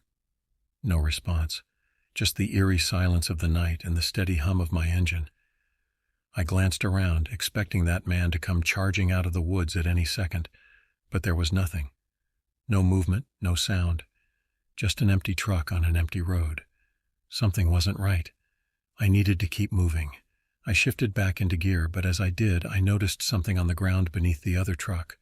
Dark stains, almost black in the moonlight, spreading out from under the driver's side door. They glistened wetly, too fresh to be oil. My mouth went dry. I didn't need to get closer to know what I was looking at. I pressed the accelerator, eager to put distance between myself and the abandoned vehicle. But as the truck began to move forward, I felt a sudden resistance, as if something had grabbed hold of the trailer. The engine strained, RPMs climbing as the truck struggled to move. I checked my mirrors, but could see nothing behind me that might be causing the problem. And then, without warning, the resistance disappeared. The truck lurched forward with such sudden force that my head snapped back against the seat. I gripped the wheel tightly, trying to maintain control as I accelerated away from the scene. Something had held me back, something I couldn't see. The thought made my skin crawl. I drove faster now, no longer concerned about speed limits or fuel efficiency. All I wanted was to put as much distance as possible between myself and whatever was happening back there. The road began to climb, winding its way up the side of a mountain. Switchbacks and sharp curves made it impossible to maintain high speed, forcing me to slow down and navigate carefully. Each turn obscured what lay ahead, creating blind spots that played on my already frayed nerves. The load shifted again as I took a particularly sharp bend, the pipes clanging together with a sound like distant church bells. The weight distribution felt wrong, as if something had been added to the trailer since I'd started my journey. I tried to dismiss the thought. It was impossible for anything to have climbed aboard without me noticing, yet the suspicion lingered, feeding the growing dread that had taken root in my mind. At the top of the pass, the road leveled out, providing a brief respite from the challenging terrain. A scenic overlook appeared on my right, a small paved area where tourists could stop and admire the view. Under normal circumstances, I would never have stopped my rig in such a spot, but my nerves were shot, and I needed a moment to collect myself. I pulled into the overlook, positioning the truck so that my headlights illuminated the area in front of me. The view was impressive even in the darkness, rolling mountains stretching to the horizon, their silhouettes black against the star-studded sky. In the valleys between, tiny clusters of lights marked the locations of small towns and isolated farmhouses. I cut the engine but left the headlights on, wanting to conserve fuel but unwilling to sit in darkness. The sudden silence was oppressive, broken only by the tick-tick-tick of the cooling engine and my own ragged breathing. I reached for my phone, but as expected, there was no signal, not even a single bar of reception. I was truly alone up here, or so I thought. As I sat there, trying to calm my racing heart, I began to notice sounds from outside the cab. Soft at first, almost imperceptible, the crunch of gravel, the rustle of leaves, the whisper of fabric against metal. Something was moving around my truck. I froze, straining my ears to track the movement. It seemed to be circling the vehicle, moving from the passenger side toward the rear of the trailer. The sounds were deliberate, almost teasing, as if whatever made them wanted me to know it was there. Then came a new sound, a soft tapping against the side of the trailer, tap, tap, tap, like fingers drumming on metal, tap, tap, tap, moving closer to the cab with each repetition. I held my breath, eyes fixed on the side mirror, watching for any sign of movement. The tapping continued, growing louder as it approached. Tap, tap, tap. Now at the fuel tank. Tap, tap, tap. Now at the steps leading up to the door. My hand moved to the door lock, confirming it was secured. A futile gesture, perhaps, against something that had already demonstrated supernatural abilities. But it was all I could do. The tapping stopped. A moment of silence stretched out, unbearable in its tension. Then came a knock on my window. 3 sharp raps that made me jump in my seat. I turned, expecting to see that grinning face pressed against the glass. But there was nothing there. Just the darkness and the distant view of the mountains. I exhaled slowly, wondering if my mind was playing tricks on me. Perhaps the stress and fatigue were causing me to hear things that weren't. The knock came again, louder this time. 3 raps, followed by the screech of something sharp being dragged across the glass. I jerked away from the window, heart pounding so hard I could feel it in my throat. Still, I could see nothing outside. "Who's there?" I managed to choke out, my voice barely a whisper. The radio crackled to life again, though I hadn't touched it since throwing it down earlier. Through the static came that same whispering voice, "Let me in." I fumbled for the keys in the ignition, hands shaking so badly I could barely grip them. The engine roared to life, and I threw the truck into gear, desperate to escape. As the truck began to move, I felt it lurch violently to one side. A loud bang echoed through the cab, and the whole rig shuddered, as if something had slammed into it. I swore, gripping the wheel tight as I tried to steady the truck. But the banging continued, loud and insistent, like something was trying to tear its way in. Metal groaned under unseen pressure, and the truck listed to one side as if a great weight had been added. My mind raced, and then I saw it, a figure clinging to the side of the truck, its fingers curled around the edge of the window. It was him, the man from the road. But now, up close, I could see the extent of his decay. His skin was mottled, peeling in places like wet paper, revealing patches of grayish muscle beneath. His eyes were sunken deep into their sockets, gleaming with an unnatural yellow light. His clothes were stained with more than just dirt. They were covered in a thick, dark substance that glistened in the moonlight. He looked like he'd crawled out of a grave, and that same horrifying smile was still stretched across his face.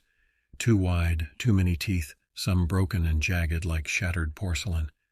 He pounded on the window, the glass rattling under his fist. Each impact left a smear of something dark and viscous that began to slide slowly down the pane.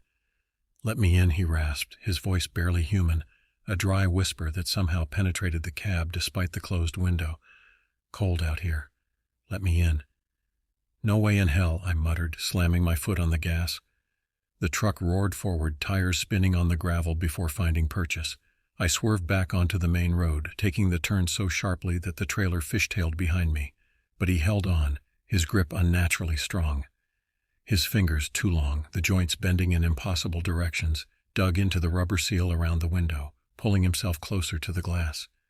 His other hand reached up, nails scraping against the window with a sound that set my teeth on edge. They weren't nails anymore, but curved, blackened claws that left deep scratches in the glass. "Let me in," he repeated, his face now pressed against the window. His breath fogged the glass, and within the condensation patterns began to form, symbols I didn't recognize, shapes that hurt my eyes to look at. My heart pounded in my chest, and I knew I couldn't let him in. Whatever he was, whatever he wanted, it wasn't good. The mountain road offered few options for shaking him off, a steep drop on one side, a rock face on the other. In a moment of desperation, I yanked the wheel hard to the right, sending the truck skidding toward the edge of the road. The tires screamed in protest as the rig swerved, the trailer threatening to jackknife behind me. For a terrifying moment, I thought I'd miscalculated, that we'd go over the edge, plunging down the mountainside. But then the tires found traction again, and the truck straightened out, fishtailing wildly before I regained control. The violent maneuver had the desired effect. With a final jolt, he lost his grip. I watched in the side mirror as his body tumbled off the side, hitting the pavement hard before rolling toward the guardrail. He bounced once, twice, then disappeared over the edge into the darkness below.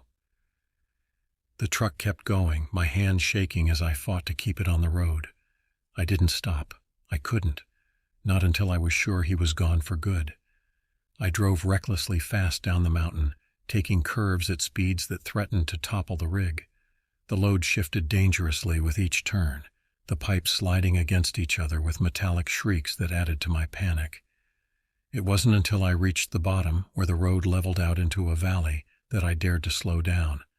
My heart was still racing, my shirt soaked with sweat despite the cold air blasting from the vents. I checked the mirrors obsessively, expecting to see him appear on the road behind me at any moment. But there was only darkness, occasionally broken by the reflection of my taillights on road signs. As my panic began to subside, rational thought returned.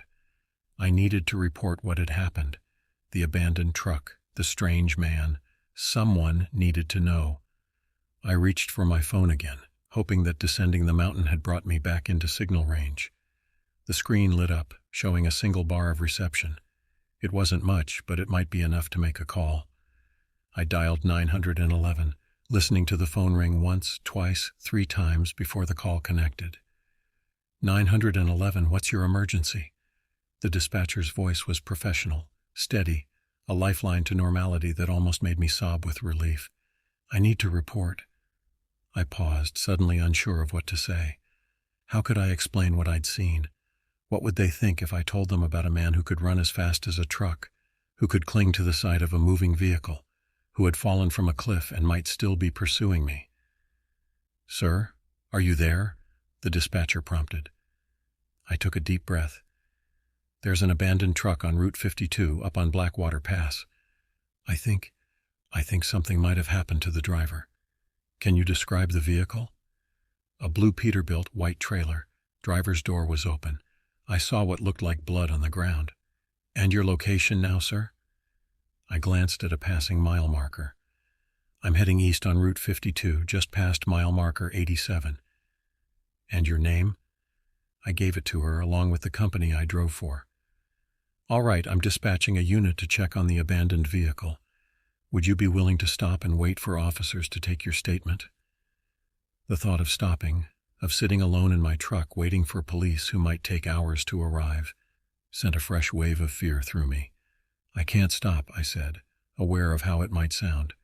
"I have a delivery schedule to keep, but I can meet them at the next town. How far to Milltown?" There was a pause, the sound of typing. "About 20 miles from your current location." "I'll stop at the truck stop there. Jackson's on the east side of town.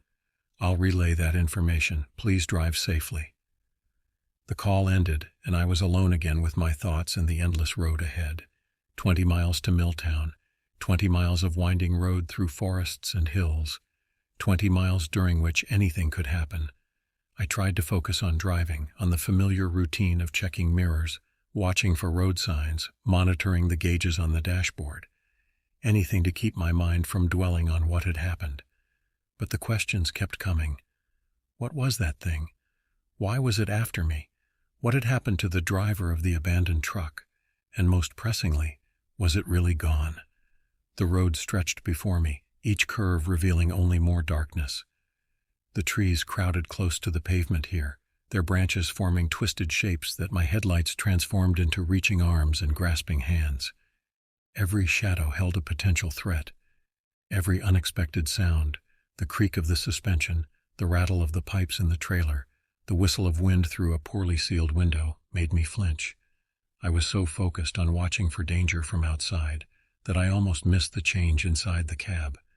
It started as a slight drop in temperature, the air growing colder despite the heater running at full blast. My breath began to fog in front of my face, small clouds that dissipated quickly in the artificial warmth. Then came the smell, that same sour, rotting odor I detected when I first encountered the man on the road. It filled the cab, growing stronger with each passing second until I was gagging, one hand pressed over my nose and mouth while the other gripped the wheel. The radio crackled again, but this time no voice came through. Instead, there was a sound like hundreds of insects chittering and buzzing, rising and falling in waves that seemed almost like language. And beneath it all, almost too quiet to hear, laughter. I jabbed at the radio's power button, desperate to silence it, but the sound continued. If anything, it grew louder, the buzzing now accompanied by a wet, squelching noise like something moving through mud. The temperature continued to drop. Frost began to form on the inside of the windshield, delicate patterns spreading across the glass with unnatural speed. I turned the defroster to maximum, but it made no difference. The cold seemed to emanate from somewhere inside the cab itself. And then I felt it, a light touch on the back of my neck, cold, wet fingers gently caressing my skin. I jerked away, swerving the truck as I whipped around to look behind me. The sleeper compartment was empty, the narrow bunk neat and undisturbed. But the touch had been real. I could still feel the clammy imprint of fingers on my skin, the cold spot where they had made contact. "Stay away from me," I shouted into the empty cab, my voice cracking with fear. The laughter from the radio grew louder, more distinct. No longer an undertone to the buzzing, but the main feature, a dry, rasping chuckle that raised the hairs on my arms. I pressed the accelerator to the floor, the speedometer climbing as the truck hurtled down the road. The frost on the windshield was spreading, obscuring my view. I leaned forward, frantically wiping at it with my sleeve, trying to maintain visibility. Through the clearing on the glass, I saw lights ahead, the outskirts of Milltown. The sight gave me a surge of hope. People, buildings, streetlights, safety. The truck's engine roared as I pushed it to its limits, the frame shuddering with the strain. The smell was overpowering now, making my eyes water and my stomach heave. I was so focused on reaching the town that I almost missed the figure standing in the middle of the road. He appeared without warning, directly in my path, the same man, somehow intact despite his fall from the cliff. He stood perfectly still, that horrible smile fixed on his face, arms outstretched as if in welcome. I had no time to stop, no room to swerve. All I could do was brace for impact as the truck bore down on him at nearly 80 miles per hour. The collision never came. As the truck reached him, he simply dissolved. Like smoke dispersed by a strong wind, his form scattered into the darkness, leaving nothing behind. I gripped the wheel, knuckles white, breathing heavily as I tried to process what I'd just seen. Had he been there at all? Was my mind playing tricks on me? The frost on the windshield began to recede. The temperature in the cab slowly rose. The smell lingered, but grew fainter with each passing minute. The radio fell silent. Ahead, the lights of Milltown grew brighter, promising sanctuary from the night's horrors. I reached Milltown just before 2 a.m., the truck's headlights illuminating the faded welcome sign at the town limits. The main street was deserted, storefronts dark and shuttered, the only signs of life coming from a 24-hour diner and the promised truck stop at the edge of town. Jackson's truck stop was a typical roadside establishment, a sprawling complex housing fuel pumps, a convenience store, showers, and a small diner. The parking lot was half full, a dozen or so trucks lined up in neat rows, their drivers presumably asleep in their cabs or taking advantage of the facilities inside. I pulled into an empty spot at the far end of the lot, positioning the truck so that I had a clear view of the entrance. If the police were coming to take my statement, I wanted to see them arrive. I cut the engine but left the key in the ignition. The sudden silence was both a relief and a new source of anxiety. Without the familiar drone of the engine, every small sound seemed amplified. The tick of cooling metal, the rustle of my clothes as I shifted in my seat, the distant hum of the truck stop's refrigeration units. I checked my phone. No missed calls, no messages. The signal was stronger here, 3 bars instead of 1. I considered calling the police again, just to confirm they were still coming, but decided against it. They knew where to find me. The digital clock on the dashboard read 2:07 a.m. I'd been driving for nearly 20 hours straight, with only brief stops for fuel and bathroom breaks. The adrenaline that had kept me alert during my encounter with the strange man was fading, leaving behind bone-deep exhaustion that made my eyelids heavy. I knew I should go inside, get some coffee, stay awake until the police arrived. But the thought of leaving the relative safety of the cab, of walking across the dark parking lot alone, sent a fresh wave of fear through me. What if he was out there waiting? What if this brief respite was just part of his game? I shook my head, trying to dispel these thoughts. I was in a populated area now. There were people nearby, other drivers, staff working the night shift. I wasn't alone anymore. With that reassurance in mind, I gathered my courage and opened the door. The cold night air hit me like a slap, banishing some of my fatigue. I climbed down from the cab, my legs stiff from hours of sitting. The gravel crunched beneath my boots as I took a cautious step away from the truck, scanning the parking lot for any sign of movement. Nothing. Just rows of parked trucks, a few cars near the entrance, and the steady glow of the truck stop's neon signs. I locked the truck and began walking toward the building, gravel giving way to smooth asphalt as I approached the main entrance. The automatic door slid open with a pneumatic hiss, releasing a wave of warm air scented with coffee and fried food.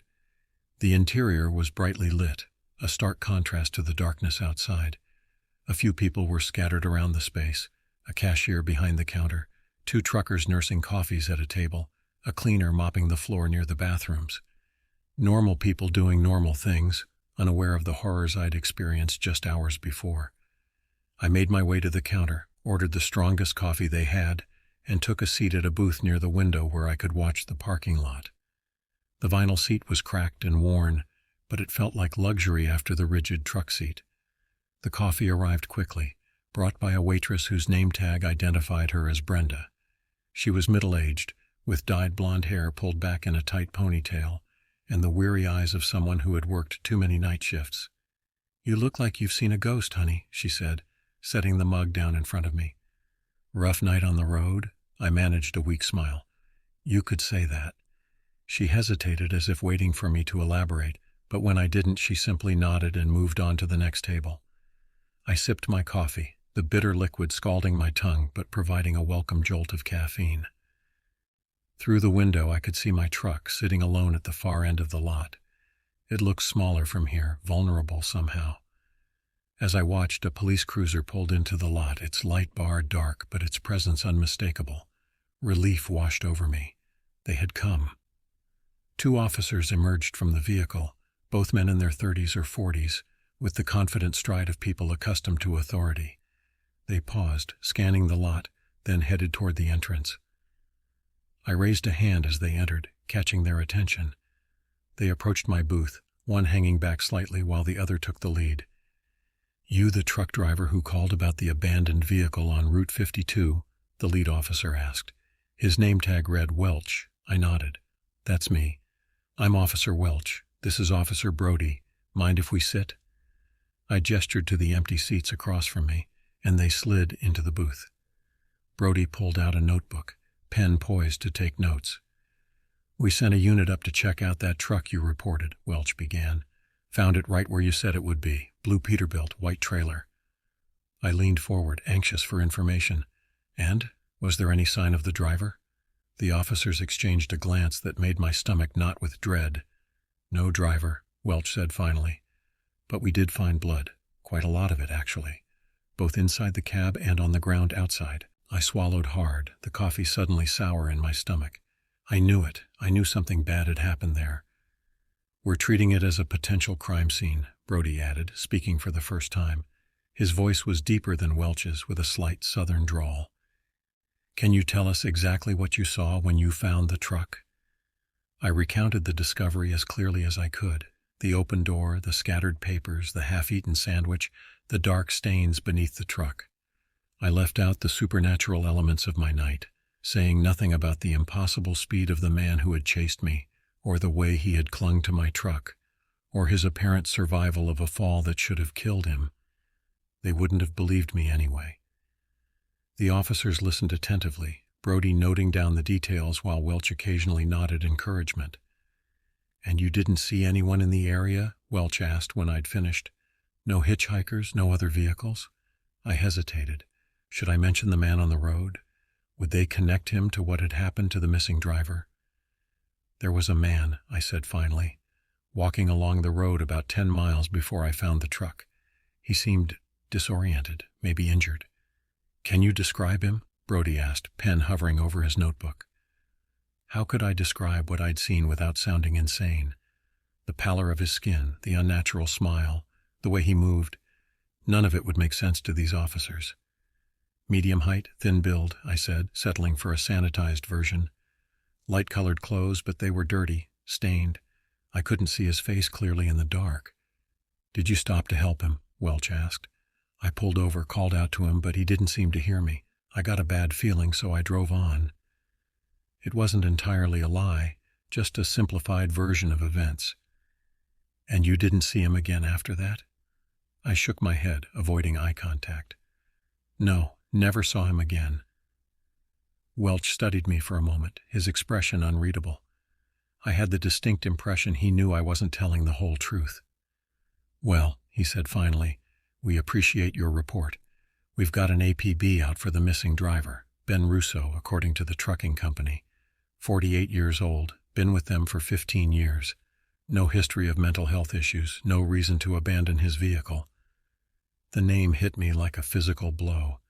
Ben Russo, a real person, with a name, a history, a life. Someone who had encountered whatever I had on that road, but hadn't been as fortunate. "Is there anything else you can tell us?" Brody asked. "Anything at all that might help us find him?" I thought of the man's smile, the impossible speed, the cold touch on my neck inside the sealed cab. None of it was anything I could share with these officers. "No," I said, "nothing else." They left shortly after, giving me a card with their contact information in case I remembered anything else. I watched through the window as they returned to their cruiser, had a brief conversation, then drove away, leaving me alone with my thoughts and the remnants of my now cold coffee. I checked the time, 3:15 a.m. Too late to continue driving, especially in my exhausted state. I needed sleep, a real bed, not the cramped confines of the truck's sleeper compartment. The waitress, Brenda, was wiping down a nearby table. I called her over. "Is there a motel nearby? Somewhere I could get a room for the night?" She nodded, reaching into her apron pocket and extracting a small card. "Milltown Motel, just down the street.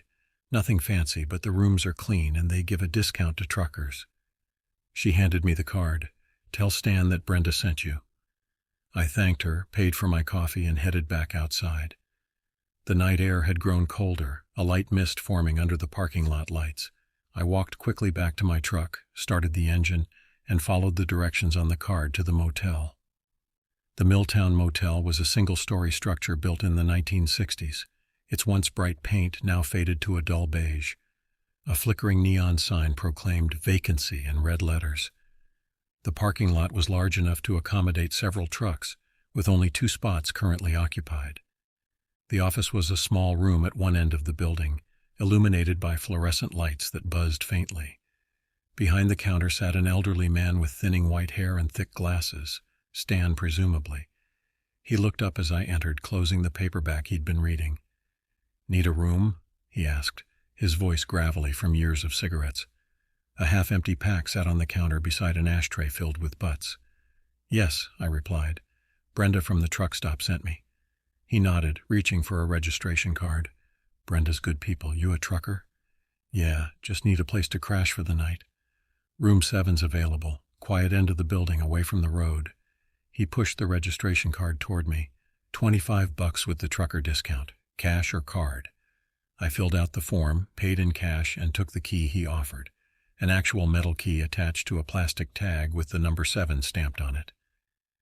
"Continental breakfast starts at 6, Stan said as I turned to leave. "Nothing fancy, just coffee and donuts. Checkout's at 11. I thanked him and headed back outside, driving the short distance to the far end of the building where room 7 was located. The spot was indeed quiet, with no neighboring vehicles and a view of a small wooded area behind the motel. The room was basic but clean, a queen-sized bed with a patterned comforter, a small desk and chair, a TV bolted to the wall, and a bathroom with a shower stall but no tub. It smelled faintly of disinfectant and the lingering ghost of cigarette smoke from years past, despite the prominent "no smoking" sign on the door. I set my overnight bag on the bed and took a moment to check the room, looking under the bed, in the closet, behind the shower curtain. A ridiculous precaution, perhaps, but after what I'd experienced, I needed the reassurance. Satisfied that I was alone, I locked the door, sliding the chain into place for good measure. The windows were secured with simple latches that wouldn't keep out a determined intruder, but at least they would make noise if disturbed. I inspected the truck from the window, making sure everything looked normal. The massive vehicle sat silently in the parking lot, its dark silhouette reassuring in its familiarity. Exhaustion hit me all at once, my limbs suddenly heavy, my eyes burning with the need for sleep. I stripped down to my t-shirt and boxers, placed my phone on the nightstand within easy reach, and collapsed onto the bed. Despite my fatigue, sleep didn't come immediately. My mind kept replaying the events of the night, the man on the road, the chase, the abandoned truck, the impossible presence inside my cab. None of it made sense, yet I couldn't dismiss it as imagination or hallucination. The experience had been too vivid, too terrifying. Eventually, the physical need for rest overcame my racing thoughts, and I drifted into an uneasy sleep filled with fragmented dreams of endless roads and pursuing shadows. I awoke with a start, disoriented by the unfamiliar room. Sunlight filtered through the thin curtains, casting the room in a warm glow that seemed at odds with the horrors of the previous night. For a moment I wondered if it had all been a nightmare, the man, the chase, the abandoned truck. But the soreness in my muscles from gripping the wheel so tightly, the lingering taste of fear in my mouth, told me otherwise. I checked my phone. 10:17 a.m. I'd slept far longer than intended, missing the continental breakfast entirely. My stomach growled in protest, reminding me that I hadn't eaten since a hurried lunch the day before. I rose, stretching muscles stiff from tension and exertion. A hot shower helped wash away some of the physical discomfort, but did little for the unease that still clung to me like a second skin.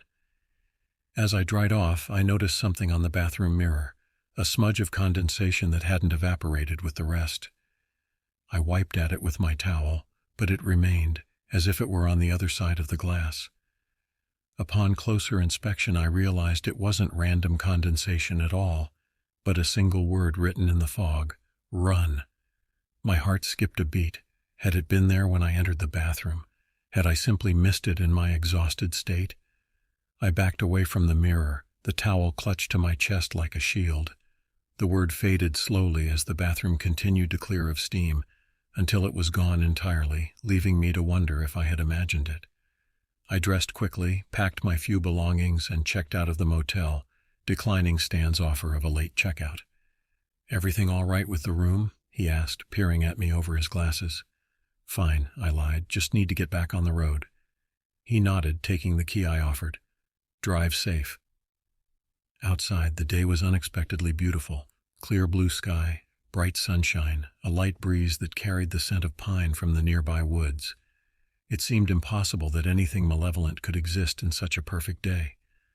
I walked to my truck, performing a quick inspection out of habit. Everything appeared normal. No flat tires, no obvious damage. The load secure under the tarp. As I reached for the door handle, I noticed something stuck to the side of the truck. Something small and white, fluttering in the breeze. I plucked it off, holding it up to the light. It was a piece of paper smeared with dirt and what looked horribly like dried blood, with a single word scrawled on it in jagged letters: "Run." I stared at the note for a long moment, my mind refusing to accept what my eyes were seeing. The same word that had appeared on the bathroom mirror was now here, written in what could only be blood on a scrap of paper attached to my truck. This wasn't my imagination. This wasn't stress or fatigue playing tricks on me. This was real. I crumpled the paper, shoving it into my pocket. My first instinct was to return to the police, to show them this evidence that something was wrong, something was following me. But what would they make of it? A bloody note could be the work of a human stalker, not proof of the supernatural horror I'd experienced. I scanned the parking lot, suddenly aware of how exposed I was. The motel was quiet, with no other guests visible. Stan was presumably still in the office, out of sight. I was alone. Or was I? I could feel eyes on me, watching from somewhere I couldn't see. The beautiful day suddenly seemed like a thin veneer, a pleasant mask hiding something sinister beneath. I climbed into the cab, locked the doors, and started the engine. The familiar rumble provided a small measure of comfort, though not as much as it once had. My sanctuary had been violated, my confidence shaken. As I prepared to pull out of the parking lot, I noticed something else that made my blood run cold. A faint set of footprints in the dust, leading away from the truck and disappearing into the wooded area behind the motel. They were fresh, too fresh, the impressions clear and undisturbed. They weren't there when I parked last night. I was certain of it. I paused, heart hammering in my chest. Part of me wanted to investigate, to follow those tracks and confront whatever had left them. But the rational part of my mind, the part that had kept me alive this long, screamed at me to leave, to drive away as fast as possible. I listened to that voice. I threw the truck into gear and pulled out of the parking lot, tires squealing as I accelerated onto the main road. In my mirrors I could see the motel receding, growing smaller with distance, until it disappeared around a bend. I should have felt relief, but instead, a new dread began to build. Where was I going? What was my plan? The delivery, my original purpose for being on these roads, seemed trivial now, overshadowed by the fear that had become my constant companion.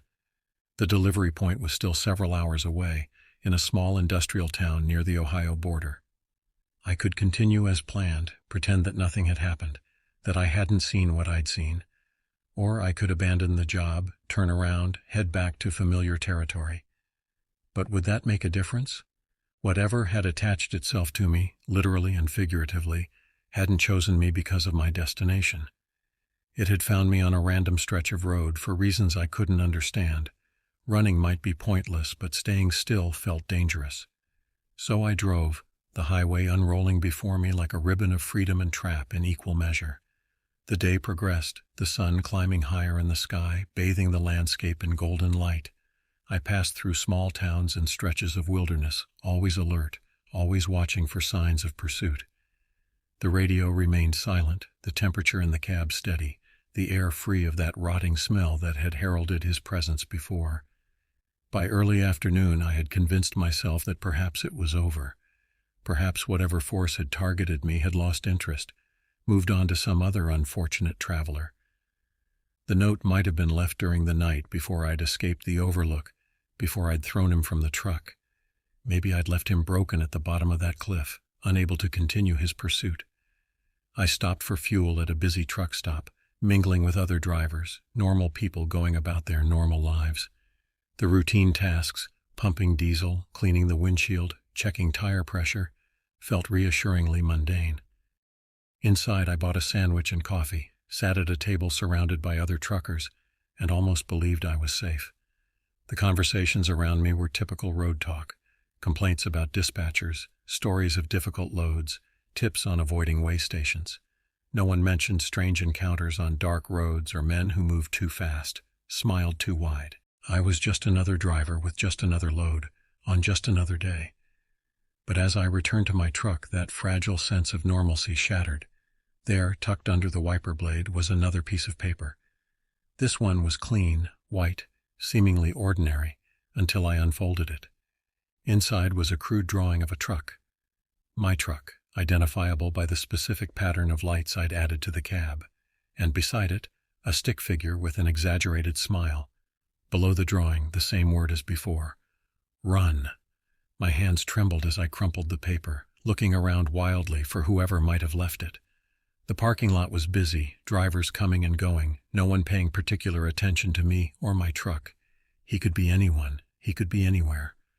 I climbed into the cab, locked the doors, and sat there, trying to calm my racing heart. This had to stop. I couldn't keep driving, looking over my shoulder, waiting for the next sign of his presence. I needed to end this, one way or another. But how do you fight something that isn't bound by the laws of nature?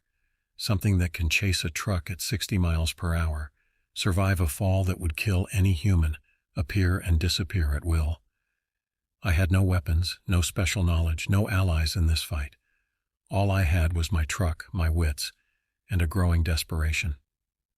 As I sat there contemplating my limited options, my phone rang. The screen showed a number I didn't recognize with a local area code. I hesitated, then answered. "Hello?" At first there was only silence, then a sound I'd come to dread, that dry, rasping chuckle that had come through the radio the night before. "Found you," whispered a voice, so close it seemed to be speaking directly into my ear rather than through the phone. I ended the call immediately, my hand shaking so badly I nearly dropped the phone. It rang again almost instantly, the same number. I declined the call, then turned the phone off entirely. He had my number. Somehow he had my phone number. The implications were terrifying. This wasn't some random encounter, some supernatural entity that had latched onto me by chance. This was targeted, deliberate. He knew who I was, how to find me, how to contact me. I started the engine, pulling out of the parking spot with more haste than caution. I needed to keep moving, to reach my delivery point, to complete this job and get back to familiar territory. Maybe then, when I was far from these mountains and these forests, his influence would wane. It was a desperate hope, but hope was in short supply. The afternoon wore on, the shadows lengthening as the sun began its descent toward the horizon. I drove mechanically, one eye always on the mirrors, one ear always alert for any unusual sound from the radio or the load behind me. The delivery point was less than an hour away now, a massive industrial complex on the outskirts of a town whose name I couldn't remember. The GPS guided me through increasingly urban areas, the wilderness giving way to suburbs, then to commercial districts. The transition should have been comforting, more people, more lights, more normalcy. But instead, it felt like I was being herded, guided toward some predetermined endpoint. The industrial complex loomed ahead, a sprawling collection of warehouses and processing plants surrounded by a high chain-link fence. Security lights illuminated the perimeter, though the sun was still up, casting long shadows across the asphalt. I pulled up to the gate, showing my paperwork to the guard in the booth. He checked it against a clipboard, nodded, and handed me a visitor's badge along with directions to the receiving dock. "You're later than expected," he commented, glancing at his watch. They were about to close up for the day. "Had some trouble on the road," I replied, not meeting his eyes. He shrugged, unconcerned with my problems. "Dock 7, follow the blue line." He pointed to a colored stripe painted on the pavement. I drove through the gate, following the blue line as instructed. The complex was vast, with multiple buildings connected by roads and walkways. Workers in uniforms and hard hats moved about, their presence a reassurance after hours of solitude on the road. Dock 7 was at the far end of the largest building, a concrete platform with a hydraulic lift and a rolling door large enough to accommodate a truck and trailer. A forklift waited nearby, its operator leaning against a wall, scrolling through his phone. He looked up as I approached, tucking the phone away and waving me toward the dock. I backed the trailer into position, the beeping of the reverse alarm punctuating the late afternoon quiet. When the trailer was aligned with the dock, I set the brake, cut the engine, and stepped out. The sudden silence was disorienting after hours of engine noise. "You the pipe delivery?" the forklift operator asked, approaching with a clipboard. His name tag read Miller. I nodded, handing over my manifest. "Sorry I'm late." Miller glanced at the paperwork, then at his watch. "You're lucky. I was about to clock out." He sighed, resigned to staying late. "Let's get this unloaded." He opened the trailer doors, whistling at the size of the pipes. "These are bigger than I expected. Gonna need help." He spoke into a radio, calling for assistance. Within minutes, 2 more workers appeared, and the unloading began. I stood to the side, watching as they carefully extracted the massive pipes from the trailer, moving them into the warehouse with practiced efficiency. As they worked, I scanned the area, vigilant for any sign of my pursuer. The complex seemed secure, with cameras mounted at strategic points and the occasional security guard making rounds. Surely here, surrounded by people and infrastructure, I was safe. Yet I couldn't shake the feeling of being watched, of malevolent eyes tracking my every movement. The unloading took nearly an hour, the sky darkening to deep blue as the sun set. Floodlights activated automatically, bathing the loading dock in harsh white light that created sharp-edged shadows. When the last pipe had been moved inside, Miller signed off on my manifest, handed me a receipt, and began closing up the dock. "You staying in town tonight?" he asked as he lowered the rolling door, the metal clanging loudly in the twilight. "I'm not sure," I answered honestly. I hadn't thought beyond completing the delivery. Miller shrugged. "There's a decent truck stop about 5 miles east of here. Clean showers, good food." He locked the door, checking it twice. "Be careful on those mountain roads on your way back. We've had some strange reports lately." I frowned, suddenly alert. "What kind of reports?" "Accidents, disappearances." Miller looked uncomfortable. "One of our drivers went missing last week. His truck was found abandoned on Route 52, but no sign of him." My mouth went dry. Route 52. Was his name Ben Russo? Miller's eyes widened. "Yeah, how'd you know?" I couldn't tell him the truth, that I'd found Ben's truck, that I'd reported it to the police, that I might know what had happened to him, that the same thing might be happening to me. "I heard some truckers talking about it," I lied. "At a stop earlier today." Miller studied me for a moment, then shook his head. "Damn shame. Ben was a good guy, been making deliveries here for years." He sighed. "Well, take care of yourself out there." He walked away, leaving me alone in the pool of light from the floodlights. The rest of the complex had grown quiet, most workers having ended their shifts while we were unloading. Only a few vehicles remained in the parking lot, and the security booth at the gate was now occupied by a different guard, this one older and less attentive than his daytime counterpart. I returned to my truck, now lighter without its load. The empty trailer made different sounds as I drove, hollow, echoing noises that seemed to amplify the silence rather than break it. As I approached the gate, I realized I had a decision to make: turn east, toward the truck stop Miller had mentioned, or west, back toward home. East meant another night on the road, in territory that had already proven dangerous. West meant hours of driving through darkness, through the very mountains where this nightmare had begun. Neither option appealed, but staying put seemed worse. So I turned west, back toward the mountains, back toward home. Better to face the danger while moving than to sit and wait for it to find me.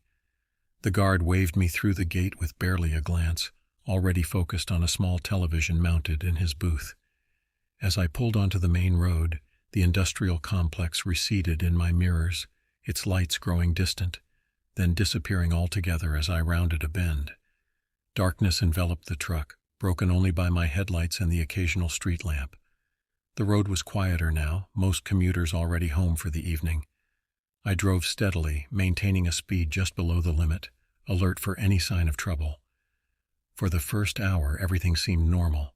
The radio played classic rock without interruption, the temperature in the cab remained comfortable, and the only smells were diesel and the lingering scent of fast food from my earlier meal. I began to hope cautiously that perhaps completing the delivery had broken whatever connection had formed between me and that thing. Perhaps the pursuit was tied to the cargo, not to me personally. That hope died as I reached the foothills of the mountains. It began with a flicker of the dashboard lights, so brief I might have imagined it if I hadn't been watching for exactly this kind of sign. Then came the drop in temperature, subtle at first, then more pronounced until I could see my breath forming small clouds in front of my face. The radio died mid-song, replacing Creedence Clearwater Revival with that now familiar static. And beneath it, almost too quiet to hear, that dry, rasping chuckle. "No," I whispered, gripping the wheel tighter. "Leave me alone." The laughter grew louder, more distinct, no longer coming from the radio, but from somewhere inside the cab itself, from everywhere and nowhere at once. And then in the rearview mirror, a movement in the empty space behind my seat, a shape forming out of darkness, solidifying into a now familiar figure. He sat in the sleeper compartment, legs crossed casually, that horrible smile stretched across his face. His eyes reflected the dim light of the dashboard, glowing yellow like a cat's. "Hello again," he said, his voice like leaves rustling over a grave. "Did you think I was gone?" I kept my eyes on the road, refusing to look directly at him, as if acknowledging his presence would somehow grant him more power. "What do you want from me?" I asked, surprised by the steadiness of my own voice. He chuckled, the sound sending ripples of cold through the cab. "What does anyone want? Company, conversation, a friend for the journey? We're not friends." "Not yet," he agreed amiably. "But we will be. We have so much road ahead of us." I risked a glance in the mirror. He had leaned forward, his face now closer to mine, that smile never faltering. His skin looked worse than before, patches missing entirely, revealing glistening muscle or in places white bone beneath. "You're not real," I said, more to convince myself than him. He laughed again, louder this time. "Tell that to Ben Russo. He didn't think I was real either until I proved it to him." The mention of Ben sent a spike of terror through me. "What did you do to him?" "I befriended him," the thing said, moving closer still. I could feel his breath on my neck now, cold and damp. "Just as I'm befriending you. He resisted at first, just as you're resisting, but in the end he understood." "Understood what?" I asked, my voice barely a whisper. The thing leaned in, his lips nearly touching my ear. "That the road never ends. That once you start driving, you never really stop. That's the secret, you see. The road goes on forever, and so do we." I shuddered, pulling away from him as far as the confines of the cab would allow. "You're not making any sense, aren't I?" He gestured toward the windshield, toward the road unfolding in my headlights. "Look around you. Has anything really changed? The scenery shifts, the cargo comes and goes, but you remain, always moving, never arriving. Isn't that what drew you to this life? The eternal journey?" I didn't answer, couldn't answer, because despite the madness of his words, there was a kernel of truth in them that resonated uncomfortably within me. "Ben understood in the end," the thing continued, settling back in the sleeper compartment. "Once I showed him the truth, he embraced it, embraced me. We're together now, he and I, part of the road." "You killed him," I said flatly. The thing's smile widened impossibly, splitting his face almost in half. "No one ever really dies on the road. They just keep driving." I gripped the wheel tighter, knuckles white with tension. "I'm not Ben. I'm not going to end up like him." "No," the thing agreed, its voice almost gentle. "You'll end up like me." The words hung in the air, a promise and a threat combined. I tried to focus on driving, on the physical act of controlling the truck, but my mind was racing, trying to make sense of what was happening. "Why me?" I asked finally. "Why did you choose me?" The thing laughed again, but this time there was a note of surprise in it. "Choose you? Oh, my friend, you have it backwards. You chose this road that I've haunted for decades, collecting those who belong to it. You came to me just as Ben did, just as all the others did." "Others?" I repeated, a new horror dawning. "How many?" He spread his hands, the gesture oddly human despite the elongated fingers, the blackened nails. "Enough to keep me company, not enough to satisfy. Never enough." The implication was clear. I was just the latest in a long line of victims, truckers who had traveled this road and never really left it. "What happens now?" I asked, trying to keep my voice steady. "Now?" The thing leaned forward again, his face appearing beside mine, reflected in the windshield glass. "Now we drive. Forever." As he spoke, the road ahead seemed to stretch, to distort, the lines blurring and shifting until it no longer looked like a normal highway, but an endless, twisting path that folded back on itself in impossible ways.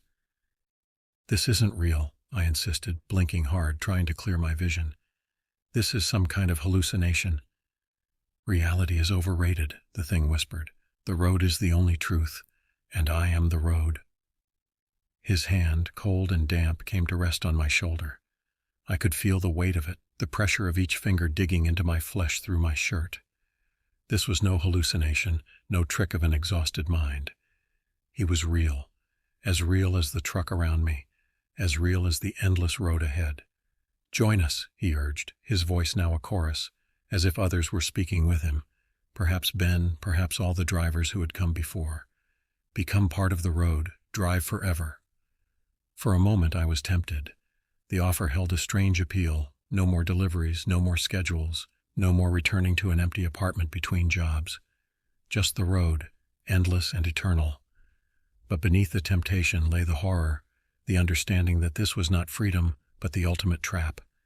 An endless journey with no destination, no purpose, no escape. "No," I said firmly, the word cutting through the hypnotic pull of his offer. "I'm going home." The thing's smile faltered for the first time, uncertainty flickering across his decaying features. "Home? There is no home, only the road." "You're wrong," I insisted, a plan forming in my mind. If he was the road, if this stretch of highway was his domain, then perhaps there was a way out, not by continuing along it, but by leaving it entirely. I had been so focused on reaching my destination, on completing my route, that I hadn't considered the alternative, abandoning the journey altogether. Without warning, I yanked the wheel hard to the right, sending the truck careening off the highway onto a narrow service road I'd spotted at the last second. The tires squealed in protest, the trailer fishtailing dangerously behind me. The thing shrieked, a sound of pure rage and surprise that bore no resemblance to human vocalization. His hand dug deeper into my shoulder, claws tearing through fabric and skin. "What are you doing?" he hissed, his face contorting with fury. "Get back on the road." I ignored him, focusing on controlling the truck as it bounced and shuddered along the unpaved service road. This wasn't part of his domain, I realized. This wasn't the eternally looping highway he had claimed as his own. The truck lurched violently as it hit a pothole, the impact jarring enough to break the thing's grip on my shoulder. I heard him fall backward, a thud followed by a hiss of pain and anger. The service road was barely wide enough for the truck, branches from overhanging trees scraping against the roof and sides of the cab. I had no idea where it led, but anywhere was better than the nightmare highway behind us. "You can't escape," the thing snarled, his voice now coming from further away, from the back of the cab. "The road always leads back to me." "We'll see about that," I muttered, pushing the truck faster despite the dangerous conditions. The road curved sharply, then began to climb, switchbacking up the side of a hill I hadn't even known was there. The engine strained with the effort, the transmission grinding as I shifted to a lower gear. Behind me, the thing was moving, thrashing about in the confined space of the sleeper compartment. I risked a glance in the rearview mirror and saw him clawing at the walls, at the ceiling, his movements frantic and uncoordinated. He was weakening. Distance from his road was diminishing his power. Encouraged, I pressed on, forcing the truck up the increasingly steep incline. The service road had narrowed further, becoming little more than a glorified trail. Branches whipped at the windshield, leaves and twigs collecting on the wipers.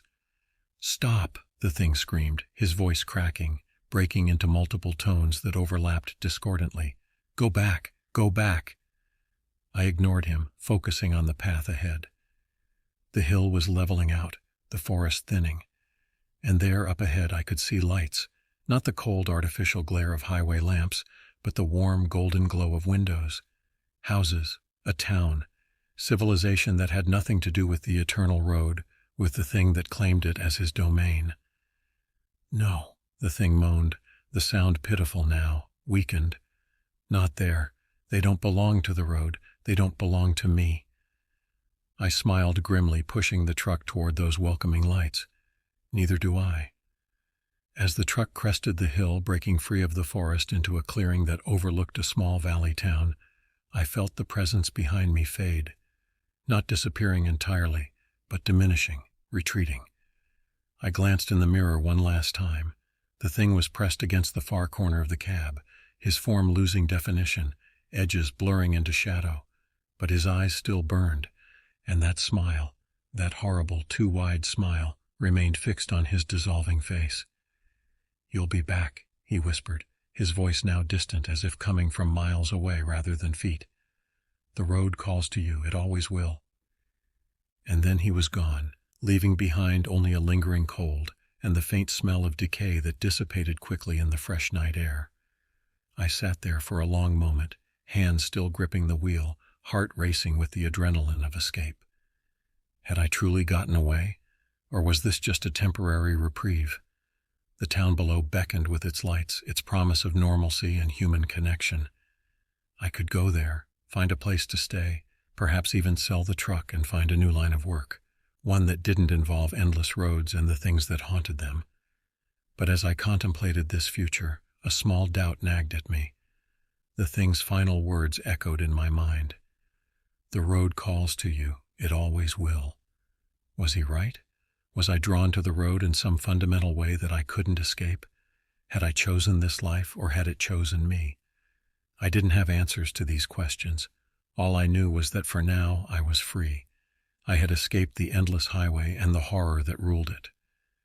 I put the truck in gear and began the careful descent into the valley toward the lights and the people and whatever future awaited me there.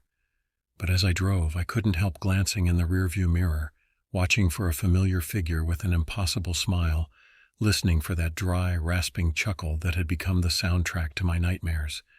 Because deep down, I knew the truth. The road never really ends, it just changes direction. And somewhere out there, he was waiting, ready to welcome me back when I inevitably returned. The weather forecast had promised clear skies for my weekend trek through Ravens Ridge National Forest. But as I pulled into the nearly empty parking lot at Trailhead 7, heavy clouds hung low over the distant peaks. The ranger station was closed for renovations, with only a worn bulletin board displaying faded warnings about bear safety, and a map marked with red pins indicating recent wildlife sightings. Perfect timing, I muttered, shouldering my pack after signing the trail register. Only 2 other names appeared in the logbook for the entire week, unusual for early June, even on this remote trail. My plan was straightforward: hike 8 miles to Blackwater Lake, set up camp for 2 nights, then loop back via the Ridge Trail.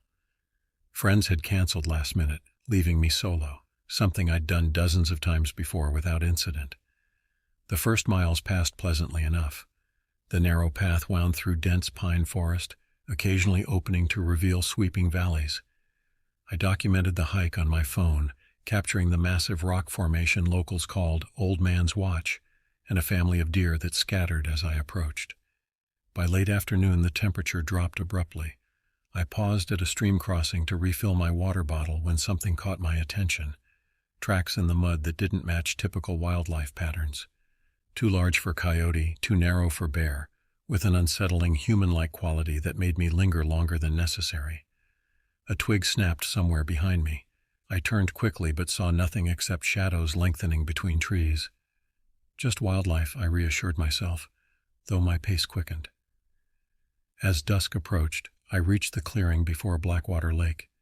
Setting up camp efficiently, I collected firewood before dark and secured my food in a bear canister, away from my tent. That's when I noticed it: an unusual silence. No birds called, no insects chirped, just the whisper of wind through pines and the occasional splash from the lake. I built a fire and cooked a simple meal, scanning the tree line periodically.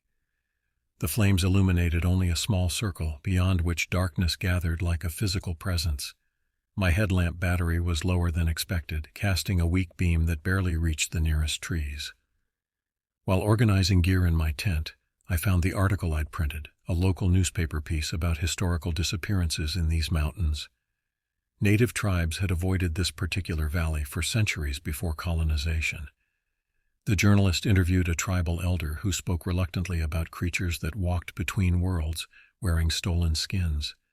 I'd brought it as interesting campfire reading, but now it felt uncomfortably relevant. Sleep came fitfully that night. Around 3 a.m., I woke to something moving outside, a slow, deliberate sound of weight shifting on forest debris. Not the random scampering of small animals, but purposeful. I fumbled for my flashlight, but hesitated to shine it outside. The movement circled my tent once, paused near the entrance, then retreated toward the lake. Morning revealed nothing unusual except unusual tracks at the water's edge, similar to those I'd spotted earlier, but pressed deeper into the mud, as if whatever made them carried substantial weight. I photographed them beside my boot for scale, noticing odd inconsistencies in the pattern. My satellite phone showed no signal. The Maps application on my phone couldn't pinpoint my location. According to the device, I wasn't anywhere at all. The second day dawned with fog so thick I could barely see the lake 20 yards from my tent. The milky vapor clung to everything, transforming familiar shapes into ghostly silhouettes. I decided against breaking camp. Hiking in these conditions would be foolish. The forest remained eerily quiet. No squirrels chattered, no woodpeckers hammered. Even the wind had died, leaving the fog suspended motionless between trees. I checked my watch repeatedly, finding time crawling with excruciating slowness. By noon, hunger drove me to prepare lunch despite my diminishing appetite. While heating water for instant noodles, movement at the forest edge caught my eye, a figure partially obscured by mist. I stood quickly. "Hello?" My voice sounded muffled in the dense air.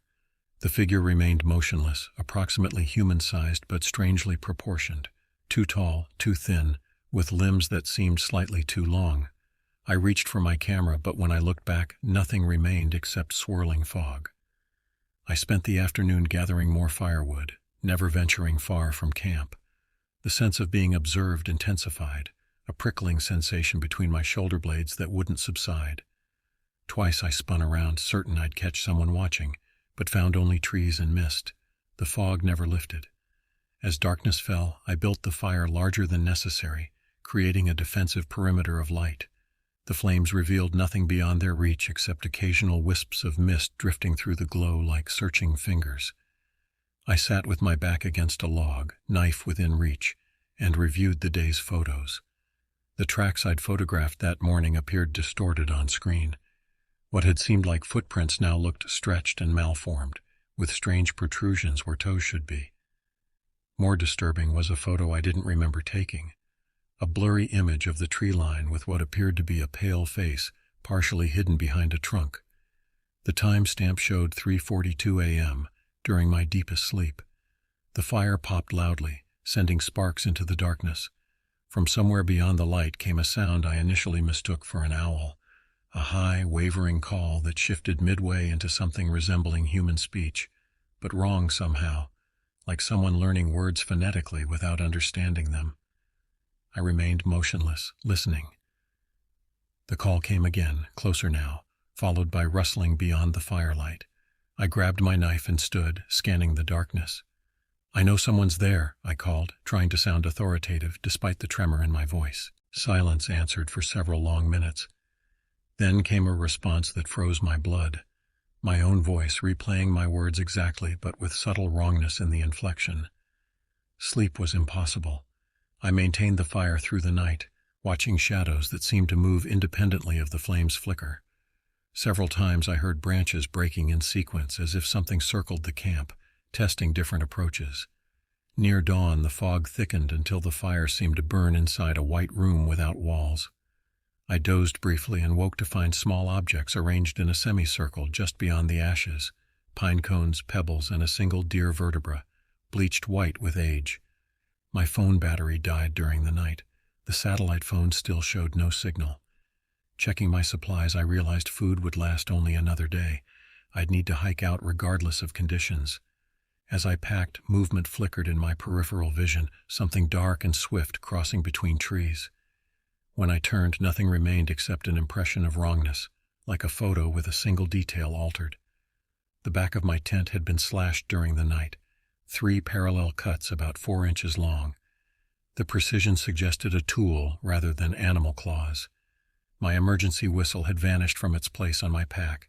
Breaking camp quickly, I abandoned non-essentials to lighten my load. The fog persisted, reducing visibility to 20 feet at best. My plan was simple: follow the trail back to the trailhead, maintaining maximum speed without risking injury. The first mile passed without incident, though the silence remained absolute. No birds, no insects, no distant sounds of running water, despite the stream I knew paralleled the trail. Just the crunch of my boots on pine needles and my increasingly labored breathing. An hour in, I realized something was wrong. The trail should have descended more sharply by now. Consulting my paper map, I confirmed I'd somehow veered off course. Backtracking to the last recognizable landmark would waste precious daylight. I chose to cut directly downhill, knowing the main trail ran along the valley bottom. The underbrush grew thicker as I descended, thorns tearing at my pants and exposed skin. Twice I nearly twisted an ankle on hidden rocks. Midday brought no improvement in visibility. The fog now carried an unpleasant odor, organic decay mixed with something acrid like burnt hair. I tied a bandana over my nose and mouth, which helped marginally. The forest composition changed gradually. Pines gave way to older, gnarled trees I couldn't identify. Their bark was deeply furrowed, almost black in places, with pale fungus growing in patterns that occasionally suggested letters or symbols. I stopped to rest on a fallen log, checking my compass again. The needle spun lazily, refusing to settle on a direction. I tapped the casing, but the behavior continued. Useless.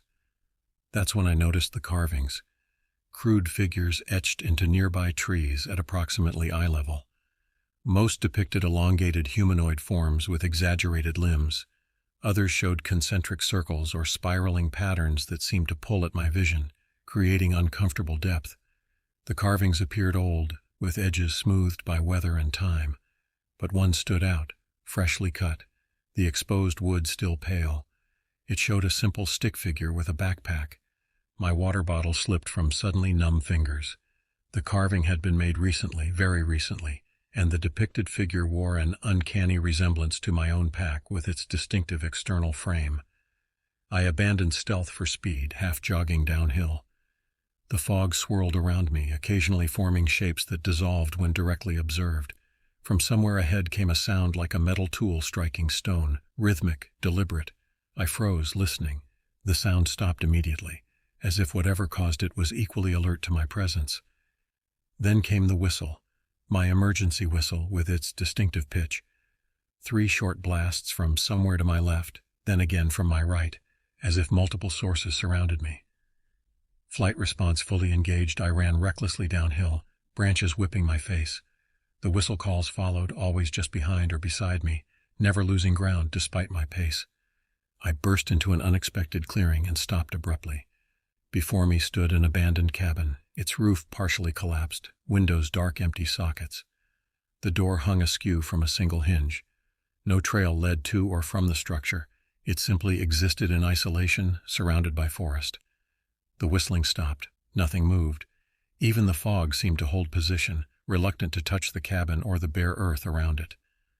My options were limited: continue blindly through unfamiliar forest with darkness approaching, or seek shelter in the cabin until visibility improved. Logic warred with instinct as I studied the weathered structure. A sound behind me settled the debate, soft footfalls in leaf litter, deliberately paced. I crossed the clearing in seconds and entered the cabin, pulling the broken door closed behind me. The interior smelled of mold and something underneath, a musky animal scent I couldn't identify. Minimal furnishings remained: a metal-framed bed without mattress, a 3-legged table, a wood stove with its pipe rusted through. Most disturbing were the walls, covered entirely with the same style of carvings I'd seen outside, but more elaborate, more numerous, displayed with apparent purpose. Light faded quickly. I used my emergency candle sparingly, examining the cabin for anything useful. In a corner cabinet, I found unexpected treasures: matches, a kerosene lamp with fuel, and a hunting knife significantly larger than my own. As darkness claimed the forest, I positioned myself in a corner with clear views of both the door and the single window. The lamp provided minimal illumination, but enough to prevent complete blindness. Outside, movement resumed, careful steps circling the cabin, pausing occasionally. Something scraped against the exterior wall, a sound like antlers or claws testing the wood. Then came tapping, light at first, then increasingly insistent, moving systematically around the perimeter. Hours passed like geological epochs. The tapping continued intermittently, sometimes stopping for 30 minutes before resuming at a different location. I maintained vigilance, knife ready, refusing to succumb to exhaustion. Around midnight, a new development, scratching at the base of the door like an animal seeking entry. Then paper slid underneath, a page torn from a notebook, covered with childlike drawings. By candlelight, I made out crude representations of trees, a cabin, and multiple stick figures. One figure lay horizontal, surrounded by smaller shapes that might have been stones. Another figure stood nearby, unnaturally tall and thin. My hand shook as I set the paper aside. The message seemed unmistakable. At 2 a.m., everything stopped. No tapping, no footsteps, no sounds whatsoever. The sudden absence of threat felt more ominous than its presence. I extinguished the lamp to preserve fuel, sitting in absolute darkness, straining to hear anything beyond my own heartbeat. Something heavy landed on the roof with enough force to dislodge dust from the ceiling. It moved methodically across the surface, stopping directly above me. The roof creaked under concentrated weight. I didn't breathe, didn't move. A face appeared at the window, or something like a face, difficult to discern in the darkness. Pale, elongated features pressed against the glass, visible mainly by how it displaced the night. It remained motionless for nearly a minute before withdrawing. The rest of the night passed in similar psychological warfare. Sounds would approach, stop just before revealing their source, then retreat. Twice more papers slid under the door, one blank, one bearing a single concentric spiral drawn with something that wasn't ink. First light brought unexpected relief. The fog had thinned significantly. Through the window I could see perhaps 100 yards into the forest. No movement, no watchers. The clearing around the cabin revealed no footprints despite the sounds I'd heard throughout the night. I packed quickly, taking the cabin's knife and matches. Outside, the air felt noticeably lighter, the oppressive quality gone. Birds called from distant trees, the first natural sounds in 2 days. With better visibility, I identified a game trail leading downhill from the cabin. It showed recent use. Broken cobwebs and disturbed leaf litter indicated passage within the last day. Whether human or animal, it represented my best chance. The trail descended steadily for 2 miles, eventually intersecting a wider path that I recognized with overwhelming relief. The main trail, perhaps 3 miles from the trailhead. I practically ran the remaining distance, rationality returning with every step toward civilization. The parking lot appeared through thinning trees, my vehicle still alone in the gravel expanse. I threw my pack inside and started the engine immediately, watching the rearview mirror as I pulled away. Only later, reviewing my photos and notes, did I begin questioning my experience. The tracks I'd photographed appeared ordinary in proper light, likely coyote or fox. The face in the nighttime photo resolved into a pale birch trunk seen through fog. The slashes in my tent matched damage from storing it improperly after my previous trip. Most telling was the map.